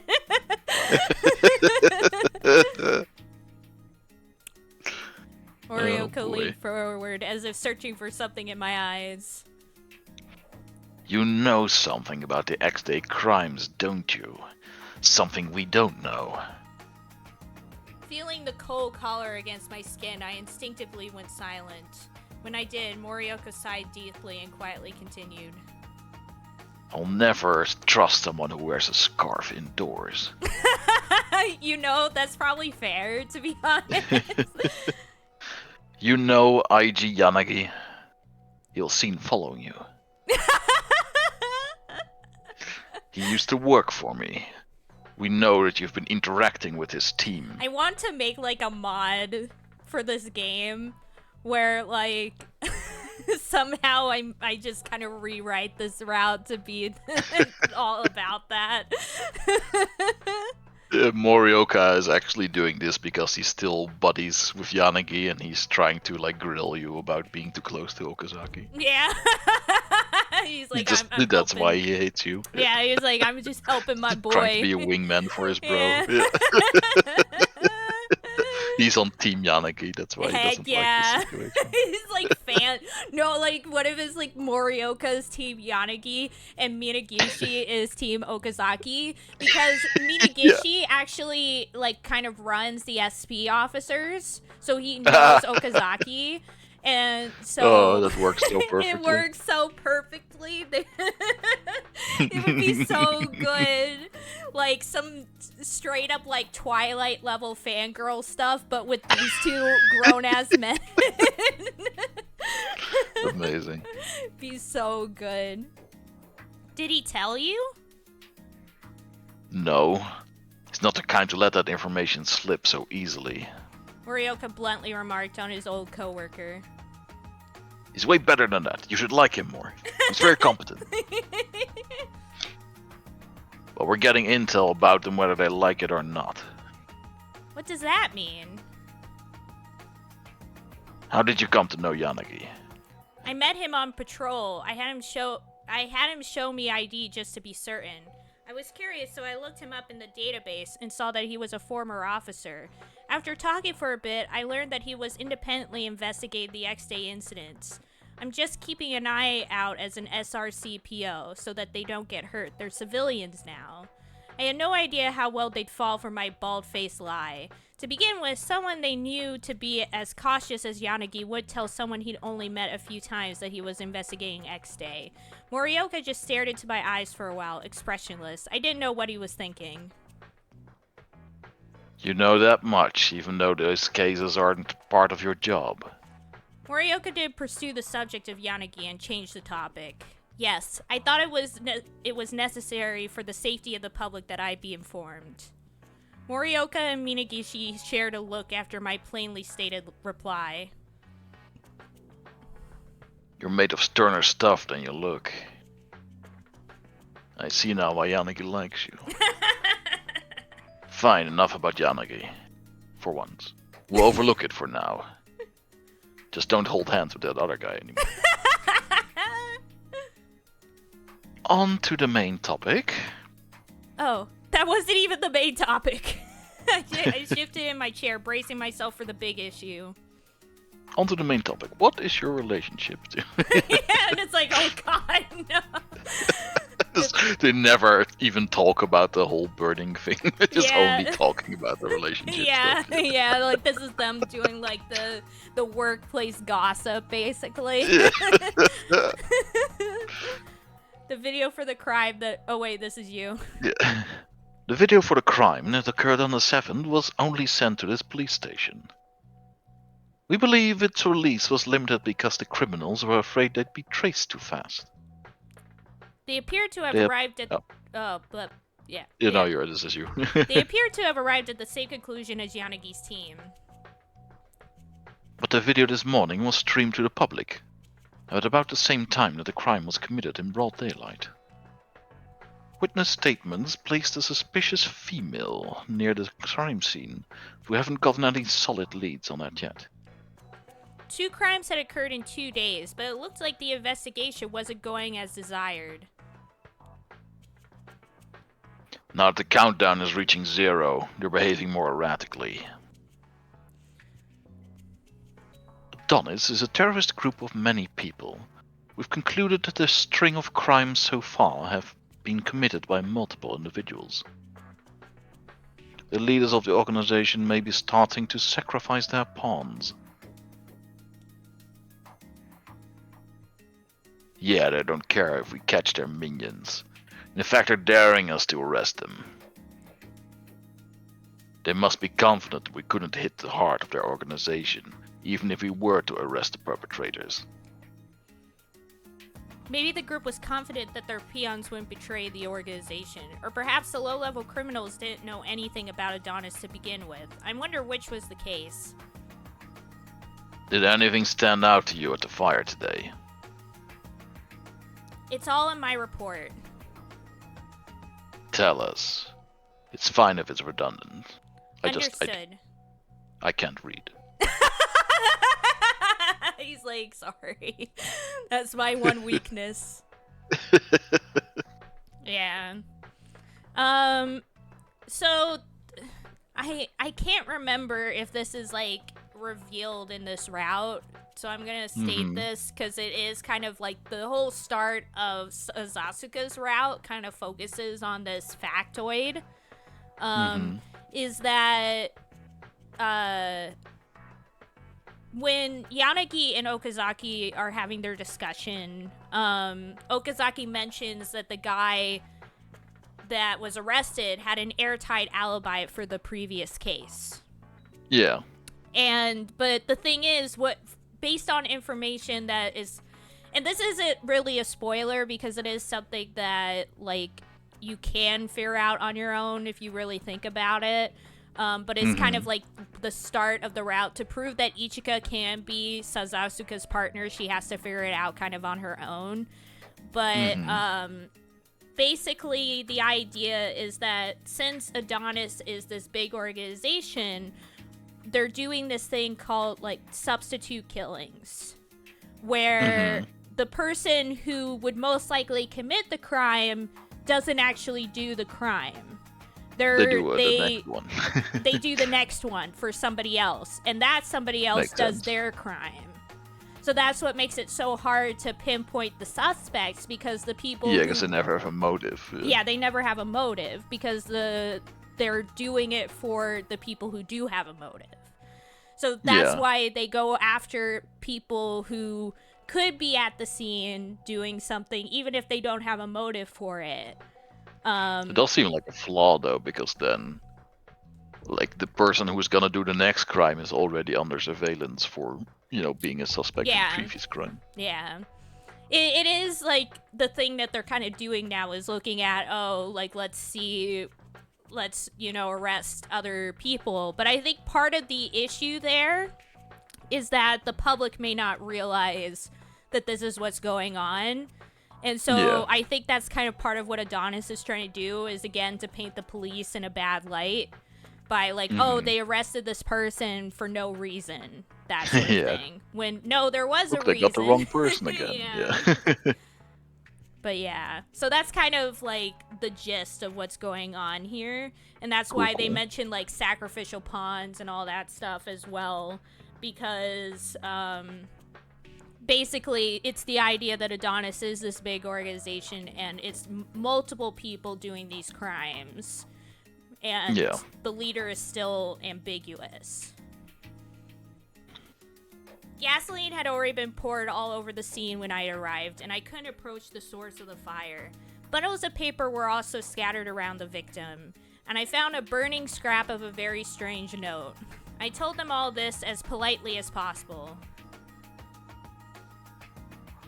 Considering the contents of that note, Rika Sukara is indeed suspect. Rika Sugawara? That was the name of the woman who had been stalked in the July incident. Why would her name come up now? Minagishi, she doesn't need to know that. Anyone working within this police station would have certainly be able to figure that out. Minagishi calmly continued. Because the victim was burned to death, it will take some time to identify the body. However, we believe that both assailant and victim have some connection to the July case. Why? Because of the video statement. Speaking of which, I hadn't watched the video yet. I had run straight to the scene of the crime and was busy filing a report ever since I got to the station, so I hadn't had the time. That's just a convenient excuse, though. The truth was, I'd been so shocked by what I saw that I didn't feel like watching the video. Pathetic for a police officer. I'm sorry to say I haven't seen the video yet. When I answered honestly, Minagishi didn't seem upset, he just nodded. Would you like to watch it now, then? Minagishi opened the laptop computer and turned it toward me. Oh no, it's one of those awkward moments when a friend tries to show you a YouTube video and they thought it's hilarious, but... And you don't laugh. Yeah, and it's like 5 minutes long. And... An imposition of love can become a weapon. This is especially true of deluded love. Even though a woman is menaced by that weapon, the police tell her that there's no crime. Adonis will pound the gravel of judgment upon the one who drowned women Gravel. in fear. The gravel of judgment. Yeah. This is believed to be the statement Adonis issued for the stalker homicide.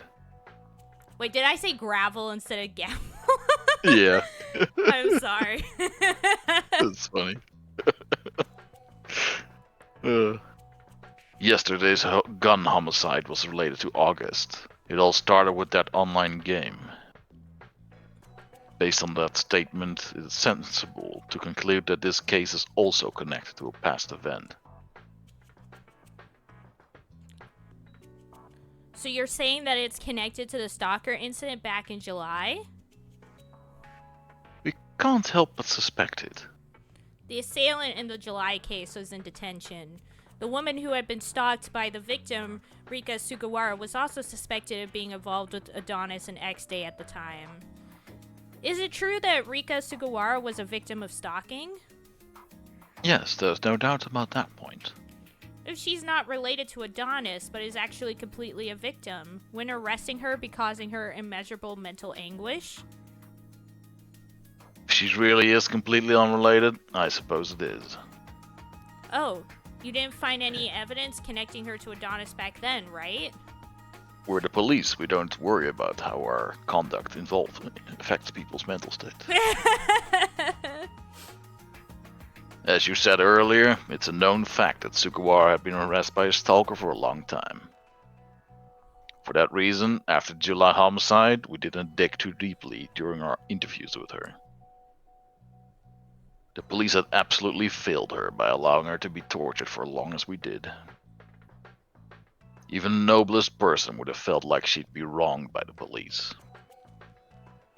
She was a victim and not a strong suspect, so the police hadn't felt the need to push her too hard in their interviews. And the assailant was in jail anyway.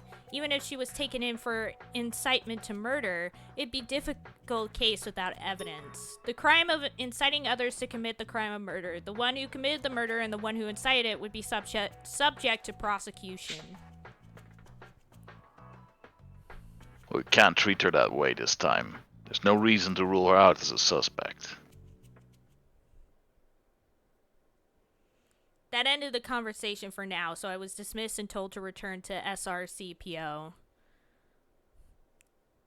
I still don't really know what they wanted with me. The perpetrator this time was connected to the X-Day incidents. We were inching closer and closer to the countdown hitting 0. I don't want to see something that awful again. I want to prevent all future incidents. If I was going to be successful at that, I knew that I had to learn a lot more about the past incidents. Got another thing for materials. Yep. Immediately after I returned to my desk, Mochida came over with a worried look. Was it okay? Did they hassle you? Wait, what exactly did you do anyway? I didn't do anything. They weren't mad at you? No, I'm surprised. they just wanted to ask me about this morning. What do you mean you're surprised, Mochida? Oh, if that's all, then good. He's such a warrior. But it made me truly happy to know that there was someone who genuinely cared for me right here. Moriyoko and Minagishi seem to suspect people within the police force. Even I'm practically a spy since I'm wearing this collar. It did seem like they already had their doubts about me as well. But there were already people among the criminals with prior history and evidence to connect them. The thought gave me goosebumps. One of them is nearby. What if the person who collared me is nearby? Hey, Hoshino, what's wrong? Huh? You seem down. If they got too pushy, just let me know. I'll go and have a word with them for you. No, I'm really fine. Please say no. They're very scary. Washida's worried face shook me out of my dark thoughts. Once I start doubting people, it'll never end. So I should just do what I can for now. Mochida, I actually have a favor to ask. Oh, anything. Tell me. If you have time today, there's somewhere I'd like you to go with me. Like on a date? Oh, I would, but there's already two pretty scary guys fighting over you, so... Oh And I snap. kind of picked a team already, so. Yeah, he's like, we're already betting in the office who's gonna be with you. We have 2 teams.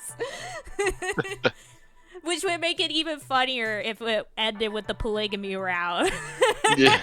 It's like, I just went with both of them. Oh, shoot. No one wins. Welp. Okay, so the stalker manslaughter incident happened in July. So we have this like PowerPoint presentation word art esque thing going on here. So we have let's start with witness statement. A man wielding an edged weapon screamed, "Let's die together," before attacking the female victim. I can't freaking read because of this. Let me read. How do I put this away? You can't. To protect the woman was wounded by the attacker who drew blood. The stalker was plainly confused. Office worker arrested in the act, detained, present at the crime scene, claimed self-defense. He killed the unemployed Hiroto Shimizu, 29 at the time. It cuts off there for some reason. It says harmed police during the crime, was attacked by Shimizu before fleeing. Repeated He was 29 at incidents. the time of his death. He's 31 now. Yeah. Yeah, absolutely. Repeated incidents of stalking during this crime. Attack using an edged weapon. An edgy weapon. Oh, we're gonna go through. That's why. The name of the deceased victim was Hiroto Shimizu. He had obsessively been stalking a woman for a while. The woman who had been the target of his stalking was Rika Sugawara. At the time of the incident, Shimizu had planned to commit a murder-suicide in public and rushed Sugawara with an edged weapon. A passerby pushed Sugawara out of the way to protect her and then stabbed Shimizu to death in a scuffle. The interviewing passerby arrested at the scene was Tomoki Ogata. He was currently in detention.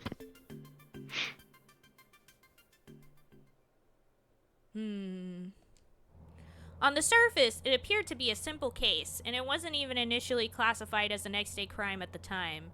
Even when an Adonis coin was discovered while searching Shimizu's home, the police's opinion on the case hadn't changed. However, Adonis then uploaded a video statement referencing the killing in the following month.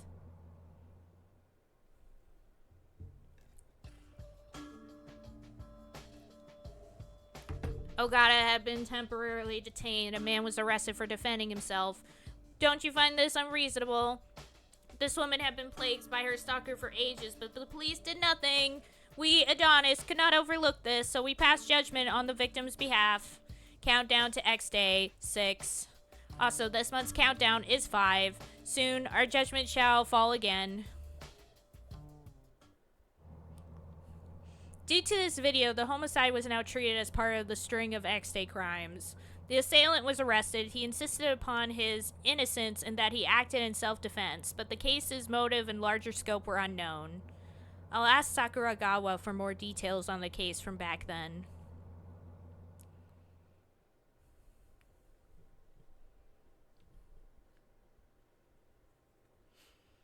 This is Rika Sugawara's house.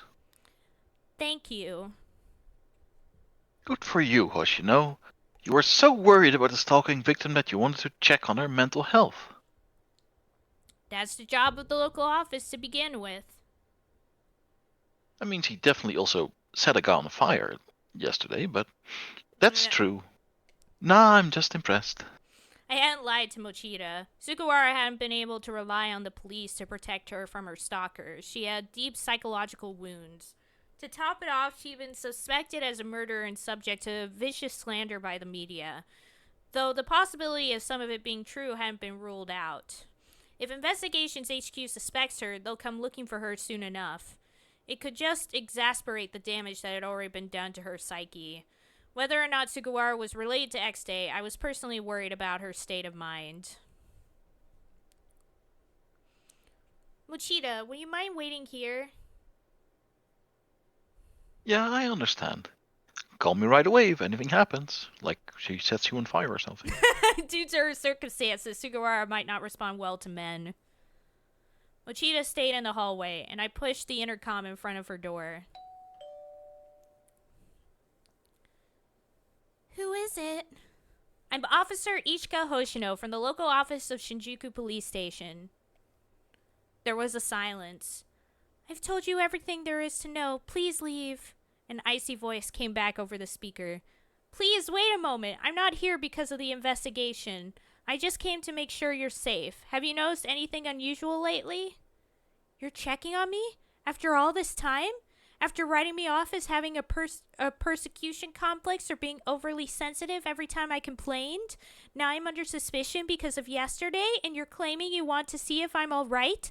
That's not true at all, is it? I was at a loss as to how to respond to that. Yeah, I can't blame her for being Yeah. suspicious about that. Yeah, she appeared to still be deeply mistrustful of the police. The police had been sloppy in their handling of the stalker, but it seemed they had been equally bad in their treatment of the victim. All of us in the police are responsible for the way you feel now. I'm deeply sorry for what happened to you. But we don't want to repeat that same mistake. It's true some suspect you for yesterday's fire. Would you mind speaking to me to clear that up? Again, there was a silence. I nervously waited for Sugawara's reply. You're by yourself? There's no men out there? My partner's here, but he'll wait outside. A short while after I said that, the door quietly opened. Hello, I'm Rika Sugawara. In contrast to her fearful tone over the intercom, I was slightly surprised to see her so calm. I had thought that I might not be able to talk to her due to her mistrust and fear of the police, so this was a bit unexpected. I'm Ichika Hoshino from the SRCPO. I reintroduced myself and bowed. We apologize for still being unable to solve the case and for making you feel unsafe.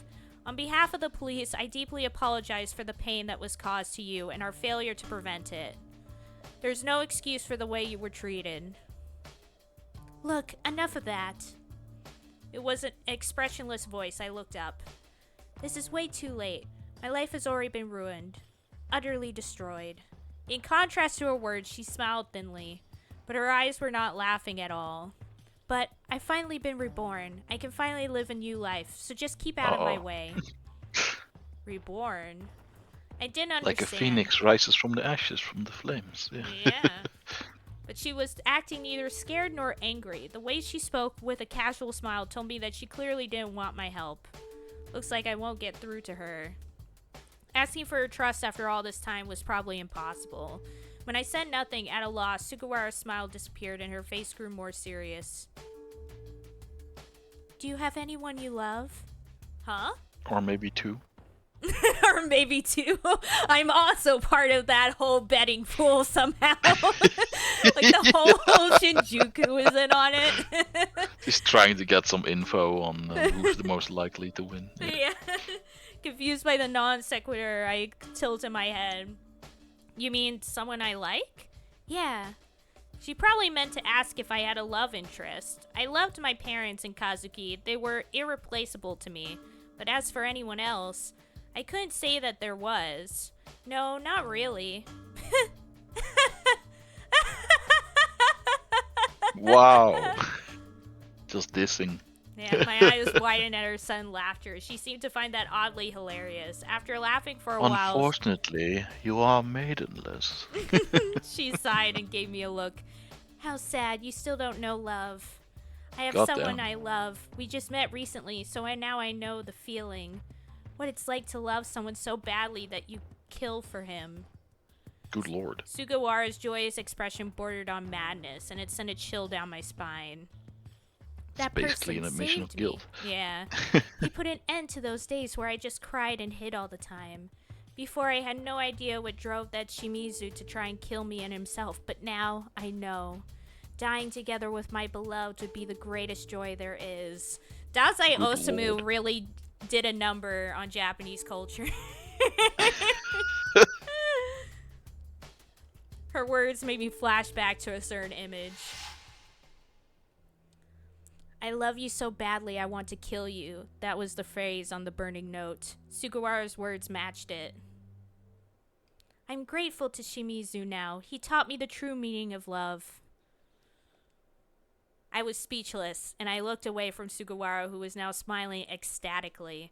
I didn't understand what she was saying. True meaning of love is stabbing a motherfucker. Yeah, but I could tell that her experience with the stalker had twisted her mind. She had been broken by having that extreme form of love forced on her, and now she had directed that twisted affection towards someone else. Yeah, the cycle of abuse, sadly. Oh no. What should I say to her? I couldn't come up with anything to say, so I quietly smiled, as if to agree with her. If you knew true love, we might be able to have a real conversation. Don't bother investigating this case. Soon, everything will be reborn. Huh? Wait, Wow, gatekeeping much. what's that supposed to... Yeah. My And also words- she's like sounding extremely guilty right now. Yeah, it's like, oh, it's obvious now. My words were interrupted by the slamming of the door, and she didn't hear them. So yeah, it was definitely her. Yeah. When we returned to the police station, Mochida came to check on me with a worried look. You've been looking sick ever since you talked with Ruka Sugawara. What's wrong? What happened back there? She's crazy, man. Oh, Yeah. Nothing in particular, really. I think I'm just a little tired. Should you report that she's like talking like a murderer? Yeah, I had only told him that she didn't trust the police. As for her beloved, I was still unsure if that was directly related to the case. I withheld that out of respect for her privacy. Really? Yeah. You should take a break. Take a half-hour nap. That's in order. Thank you, sir. Yeah, then he knocks her out like... Take a half-hour nap. Good old solar plexus punch. Yeah, I gratefully accepted Mochida's kindness. Didn't really Very have a kind. choice. After parting ways with him, I headed for the forensics department. I was going to talk to Sakuragawa. As I walked, I thought about what Sugawara had said. It was as if she was basically admitting to being a next-day perpetrator. The person she loves. Tomoki Ogata, the one arrested in July, had ended up saving Sugawara. If this had been deliberate, then it meant that Ogata wasn't simply a bystander, which means, was Ogata the savior that Sugawara fell in love with? I have to look deeper into the events of July. I quickened my pace. You should really tell someone about this. Yeah. Hey, there she is. Yeah, best girl. So what do you want to talk about? I'm busy, so make it quick. Despite her sarcastic tone, Sakuragawa rushed over to me as soon as she saw me. She really was a good person. Have you learned anything new about the arson murder this morning? Have you figured out the victim's identity? The body was damaged really badly, so not yet. She denied my inquiry bluntly, but I kept pushing. The entire department believes that this event is connected to July, based on the video statement, right? In order to connect the cases, I need as much information on the July homicide as possible. Can you fill me in? Sakuragawa looked at me exasperatedly, and then leaned in while checking our surroundings. Investigations is watching you. I know. They've already called me in once. For real? Are you okay? I realize that I have to be more careful now. Sakuragawa looked increasingly amazed, but then she suddenly grinned. Yeah, it'd be an issue for me if you weren't. Sorry to ask so suddenly, but could I see the old files? I can only give you the CSI memos, the evidence list, and autopsy results. Is that enough? Certainly. When I nodded, Sakuragawa brought me a stack of files from a shelf deeper in the room. You'll have to read them here. They can't leave this area. Thank you. Oh, right. I have to give this a thorough read. Hopefully I can notice if anything's off. For a while, I engrossed myself in the files. I don't know who's talking, so that case was a little unnatural. I turned around in surprise at the voice. Oh, I should have known. Of course, this, yeah. Hi, Ichika. Hello. Wait, why are you here? Hello. I had business at the police station and I saw you coming here. So I followed you and ended up here. ended up here. He had mentioned that he had something to do here this morning. I'd heard that the SP were secretly coordinating with local jurisdiction. Maybe he was meeting with the security division? While I pondered that, Sakuragawa lightly clapped me on the shoulder. You even know the SP? What's your relationship? Huh? What's that supposed to mean? I wonder if I can reveal that I know Yanagi and his team. What's your relationship status? Our relation... Oh, wait, no, that's you. Our relationship, Are we far enough yet to call it that? Sure, let's do it. Hey, Ichika, should we keep it secret? Or should we tell everyone we're boyfriend and girlfriend now? What? She's like, no, my betting pool. I was on Team Yanagi. Why is he asking me? You look like you're too embarrassed to say. That's why it's a secret, right? Oh. Hey, Okazaki, don't say it like that! Will they? It's right, though. I'm pretty sure it isn't! I couldn't think of any way to accurately describe my relation to him. Watching me panic, Sakuragawa grinned. Well, aren't you a smooth operator? Looks like you're a girl after all. What does that mean? Like I said, we're specifically not like that. This is headed in the wrong direction. So I'll put these away if you're done with them. Oh, wait! I grabbed the files as Sakura started to leave with them. Are those the files on July?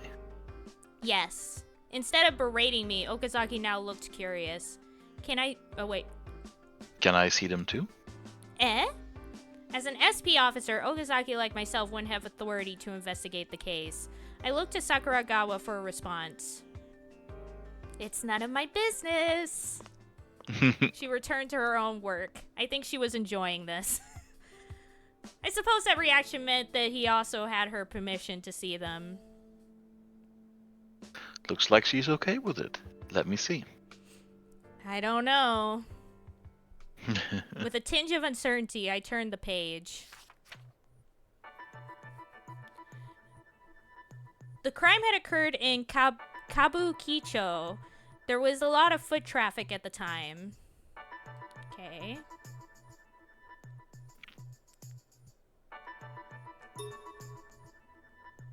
According to witness statements... A woman screamed and there was confusion. A man attacked her while calling out, "Let's die together." Then Ogata, a passerby, jumped in and grappled with Shimizu. We've covered this already. It says, while they were grappling, Shimizu dropped the knife. Ogata picked it up and used it against Shimizu. I guess if he was on drugs, it would make sense for him to be disarmed or drop his weapon. But this feels like it went too smoothly. All accounts agree that a man attacked a woman, and the person that stepped in was also attacked and used the knife to stab the initial assailant. Yeah, that does seem like excessive force. If you've already disarmed him and then you specifically pick the knife back up to stab him with it, that's pretty... Yeah, it's like it's too maybe much. A bit much. Yeah.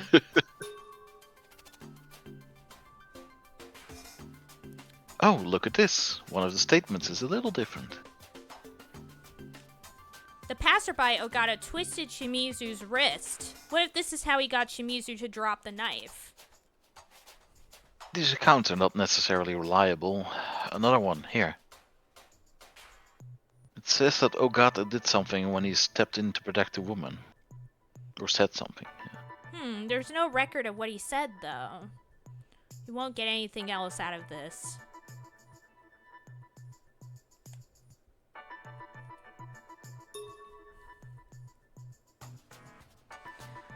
The cause of death was blood loss resulting from a knife wound to the heart. I mean, I think just the wound to the heart would probably be enough, but okay. Yeah, that's usually that's enough. Yeah. Only one wound deep in the heart. He probably died instantly. Yeah, there it is. Like, I wouldn't say it's the blood loss that killed him. I think it's straight up having a knife in your heart. The inability for his blood to body to pump around the blood. Yeah. He didn't even have time to say anything. It probably looked like an instant kill to anyone in the area. That's what bugs me. Huh? Wouldn't even bleed that much because your heart isn't beating anymore. So, I don't know. Let's keep reading. I think, and again, it's been a while since I played this, so I might be off base, but I think what Kei's getting at is that it's a little strange how quickly he was incapacitated. Like, if it was just a random bystander that, like, jumped in, most people don't really know how to properly fight people, like, where to aim for and this things guy was like ready. that. This guy was ready to stab him directly in the heart. Like, he knew where the heart was, he knew where to hit him. Like, it would make more sense if there were multiple wounds, rather than just the singular one wound to the heart. Yeah, I think in real life this pretty much never happens, that someone gets stabbed only once and then dies. With a knife at least, Yeah. You have to stab them 3 times around the heart. Yeah. I've been watching Fahrenheit or Indigo Prophecy, whatever. Oh my gosh, David Cage never escapes us. Yeah. Or I guess we should say we never escape from David Cage. Yeah. There's no escaping the David Cage. Yeah. There's an addendum too. The autopsy also turned up some drugs in the victim's system. According to Sugawara's testimony, the victim said let's die together before attacking. So he probably wasn't in a sound mental state. When he attacked Ogata, a passerby jumped into the fray. Bystanders witnessed the melee. I wonder if he said anything. Huh? Are you suggesting that Ogata said something to further provoke Shimizu? He wasn't in sound mind to begin with, so Ogata getting involved just provoked him further. Well, it would be an understandable reaction if he thought Ogata was getting in the way. Maybe Ogata being there made things worse when Shimizu was already under the influence, and that pushed him over the edge? I don't think that makes sense. Yeah. Okay. Let's see what else is going on here.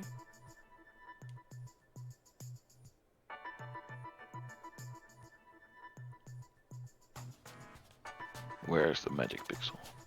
Oh, yeah. Right here. The ground. Yeah. The ground. There wasn't a typical coin or Roman numeral at the crime scene. Yes, that's why no one thought to connect it to X Day at first, but... Later, the coin and Roman numeral 6 were discovered at the victim's home. Some within the police believe that Adonis took advantage of the situation and claimed responsibility for it. Kind of like what we were talking about earlier. Yeah.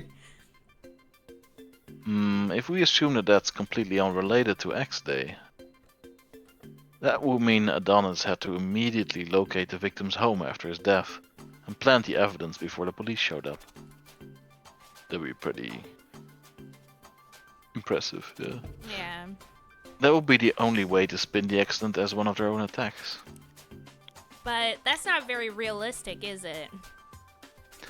Yeah, since April, Adonis has been very deliberately staging these incidents. It wouldn't be necessary to latch onto an unplanned homicide. So that means that they would have had to have planned every part of this out from the very beginning.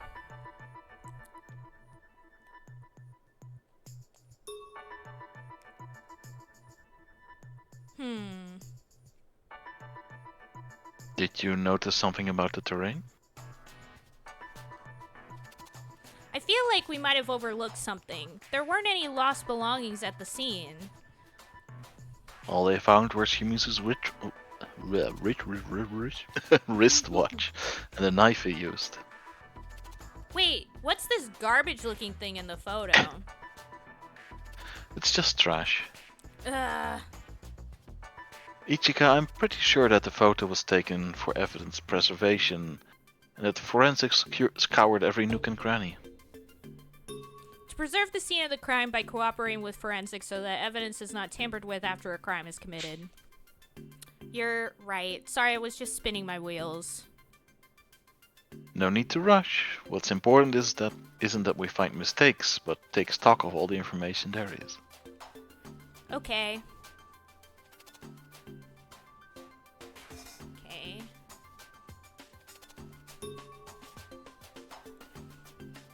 The weapon was a 15-centimeter knife. Shimizu owned it. He was carrying it presumably to attack Sugawara.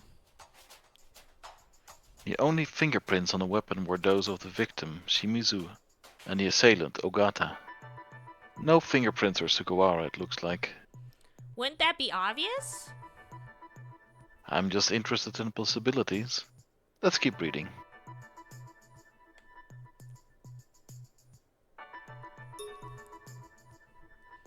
Blood on the knife belonged to two people, Shimizu and Ogata, so Ogata was injured too. Because he tried to stop Shimizu from going wild. Defensive wound on his arm. Only one, huh? Wouldn't there normally be more than that? One is too few in a scenario like this. It sounds like Shimizu was wildly swinging the weapon. I wonder how Ogata managed to disarm Shimizu in his enraged state. It's written in the interview report. Ah. So, 2 sources of blood on a knife means that Sugawara wasn't injured by the attack. She did well to avoid it. That means Ogata completely defended her when she was just inches from getting hurt.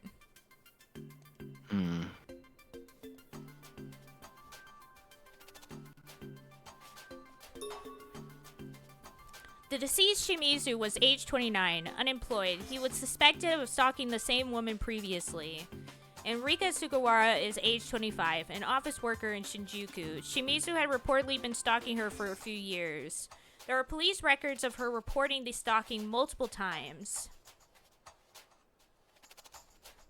There's the anti-stalking law, and it sounds like she did talk to police, but they wouldn't act unless something actually happened.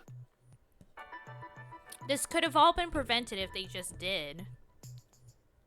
There are all kinds of cases like that. Reports have to be prioritized. There's no helping that.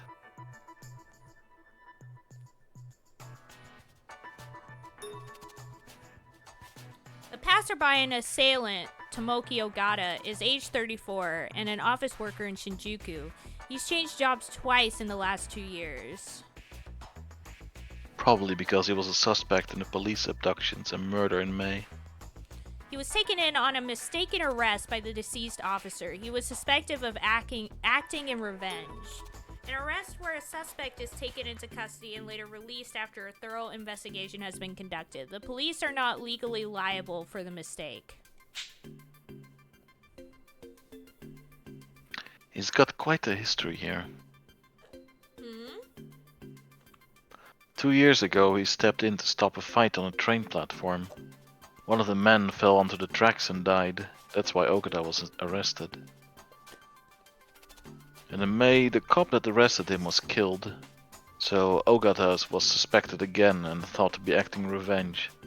He had an alibi though. And in July this year, he happened to stumble upon a stalker attacking a woman and killed him to protect her. Quite heroic of him. That connects him to 3 deaths. Pretty sus. He's been under suspicion before, which caused him to repeatedly change jobs, yet he jumped in to stop an attacker once again. What if he's just really motivated by justice? But it says that he has no prior association with Shimizu or Sugawara.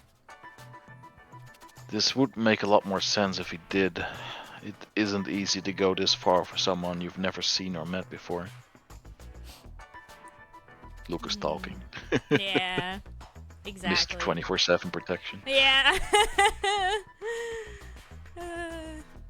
Once we finished looking through the files, Okazaki muttered something. This is strange. Okashina. Yeah. As we looked through the files, several problems had arisen. If this really was an next-day killing, then there had to be a clear reason to kill Shimizu.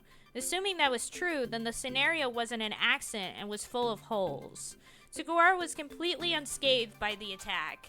The assailant, Ogata, was a passerby. Ogata disarmed Shimizu and Shimizu was on drugs. There was a nagging feeling that the entire incident had been set up. Okazaki, the part you think is strange is...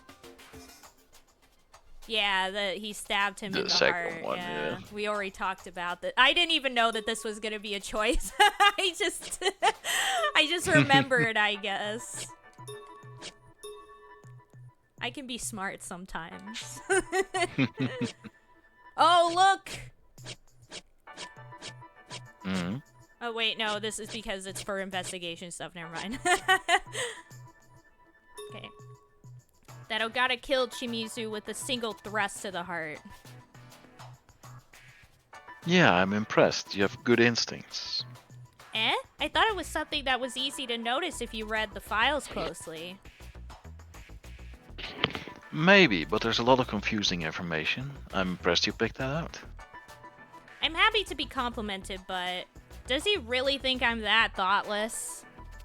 I had mixed feelings about it. Sorry, that's not what I meant to imply. Okazaki's expression clouded as if he had read something from my face. This stood out to me personally because I'm in the SP. I was just surprised you had the same perspective. What do you mean by an SP perspective? Well, why don't we go over how the assailant, Ogata, claims that his act was in defense of Sugawara. Justified self-defense indicates unintended harm to an assailant as a result of defensive action during an emergency. Yes, the question of whether it was justified or unjustified is key to deciding whether this was a murder. Okazaki nodded and continued. A lot of facts would make more sense if this incident was a murder orchestrated by Sugawara. She might have had a lot of pent-up hostility, but even if she didn't, it is normal to desperately protect yourself if you fear for your life. I could accept this if she wasn't responding to an unexpected attack, but was instead reacting to an anticipated outcome that went too far.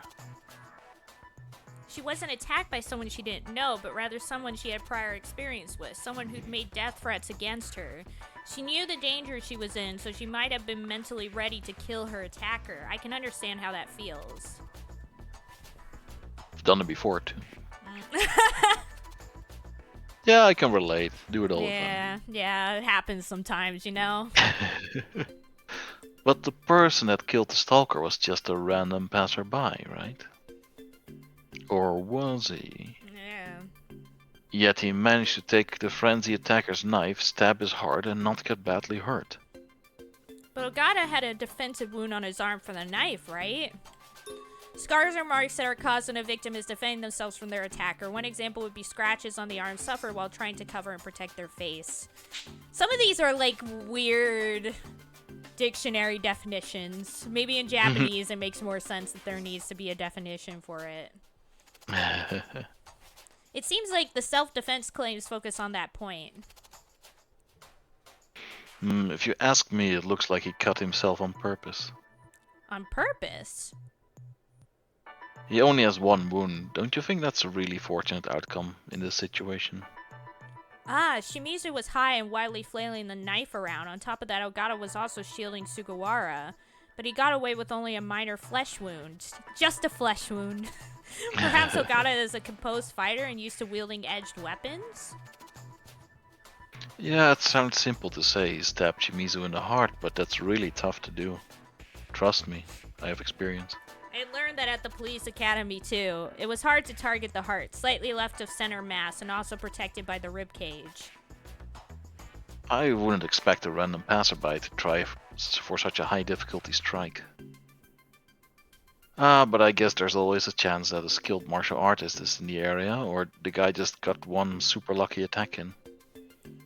Ogata's just a normal office worker, and it doesn't seem like he's trained in martial arts. In that case, it's actually suspicious that Ogata is totally unacquainted with Shimizu or Sugawara. Yeah, if Shimizu wasn't a direct threat to him, I'd expect more hesitation from Ogata's actions. When you're not assertive and confident in your moves, that leaves you open in combat. Yeah. Hearing the qualified SP officer's opinion, I empathetically agreed. Looking at the entire scenario, there were just too many things that didn't add up. I see it now. Ogata's history is too suspicious. He was mistakenly arrested 2 years ago. He was a police murder suspect in May, and then he had just happened to kill a man in defense of a woman being attacked on the street. Yeah, if we take a big picture view of all this, Ogata's name comes up far too frequently. Yeah. Wanna go see him? Eh? Tomoki Ogata is in detention. You can see him in person if you want.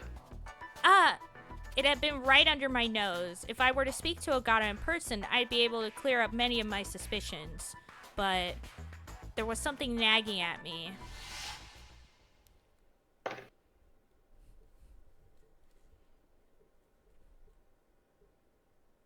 Considering the contents of that note, Rika Sugawara is indeed suspect. The investigators suspect Sugawara. If the burn victim this morning turned out to be her associate, it would only be a matter of time before she was brought in for questioning. I want to talk to her before that. If she had a hand in this because she felt trapped by her stalker, I had to put a stop to it. If she had nothing to do with it, then I needed to rule out my suspicions. Either way, I was worried. I want to see Ogata. Huh? You want to go too? Yeah, it's caught my interest. Okazaki, you wouldn't also happen to be investigating next day, would you? That's not it. I don't know anything about the other incidents. It's just that for a while I've been curious about the July incident. Speaking of which... They're deciding if it's excessive self-defense. I feel a little bad for him being arrested when he acted in order to protect someone. He did protect that woman from the stalker, didn't he? Sometimes sacrifices have to be made. He had said something similar before. Maybe as an SP, he's interested in whether it was really done to protect someone. What about you? Are you going to? We should go with him, I think, to see. Yeah, makes sense. So I'm We gonna... already went to her, you know. Yeah. Don't know if you could get anything more out of that. Yeah. So I'll make this choice. And then once we go into like the scene transition and stuff, I'll make another save and that's where we'll stop for today. Alrighty. Oh my god, that snuck up on me. I'm going to see Ogata too. Want to go together? My suspicions of... Yeah, he's like, no, never mind. I don't want to go anymore because you're going. My suspicions of Ogata had only intensified after I reviewed the information with Okazaki. What kind of person was he? Was he connected to Adonis? If I was going to uncover the truth of X-Day, I had to talk to him first. After that, I'll go to Sugawara. Hey, there we go. Let's go then. Any new information would be nice. Okazaki plainly smiled in that manner of his that never let on what he was thinking. Hey, and there we go. Yay. I lied. Yeah, I lied. That's where we're ending. Yeah, I lied. I decided to not go actually and went somewhere else. Getting away from him. Yeah, like, oh, thank God. He left. I don't have to see him. Anyways, oh, look! Look at our trust meter! Look who it is. Look how high our trust meter is. That went fast. Yeah, we have high trust now. Let's go. But anyways, but yeah. Next time we'll start from here. Wait, let me make sure. Next time we'll turn that trust meter into a thrust meter. Heck yeah. You love to see it. But, yeah, completely unrelated, but oh, actually first. Yes. I now imagine that, like, after they left the room, Yanagi just bursts out of the closet in the room. Yeah.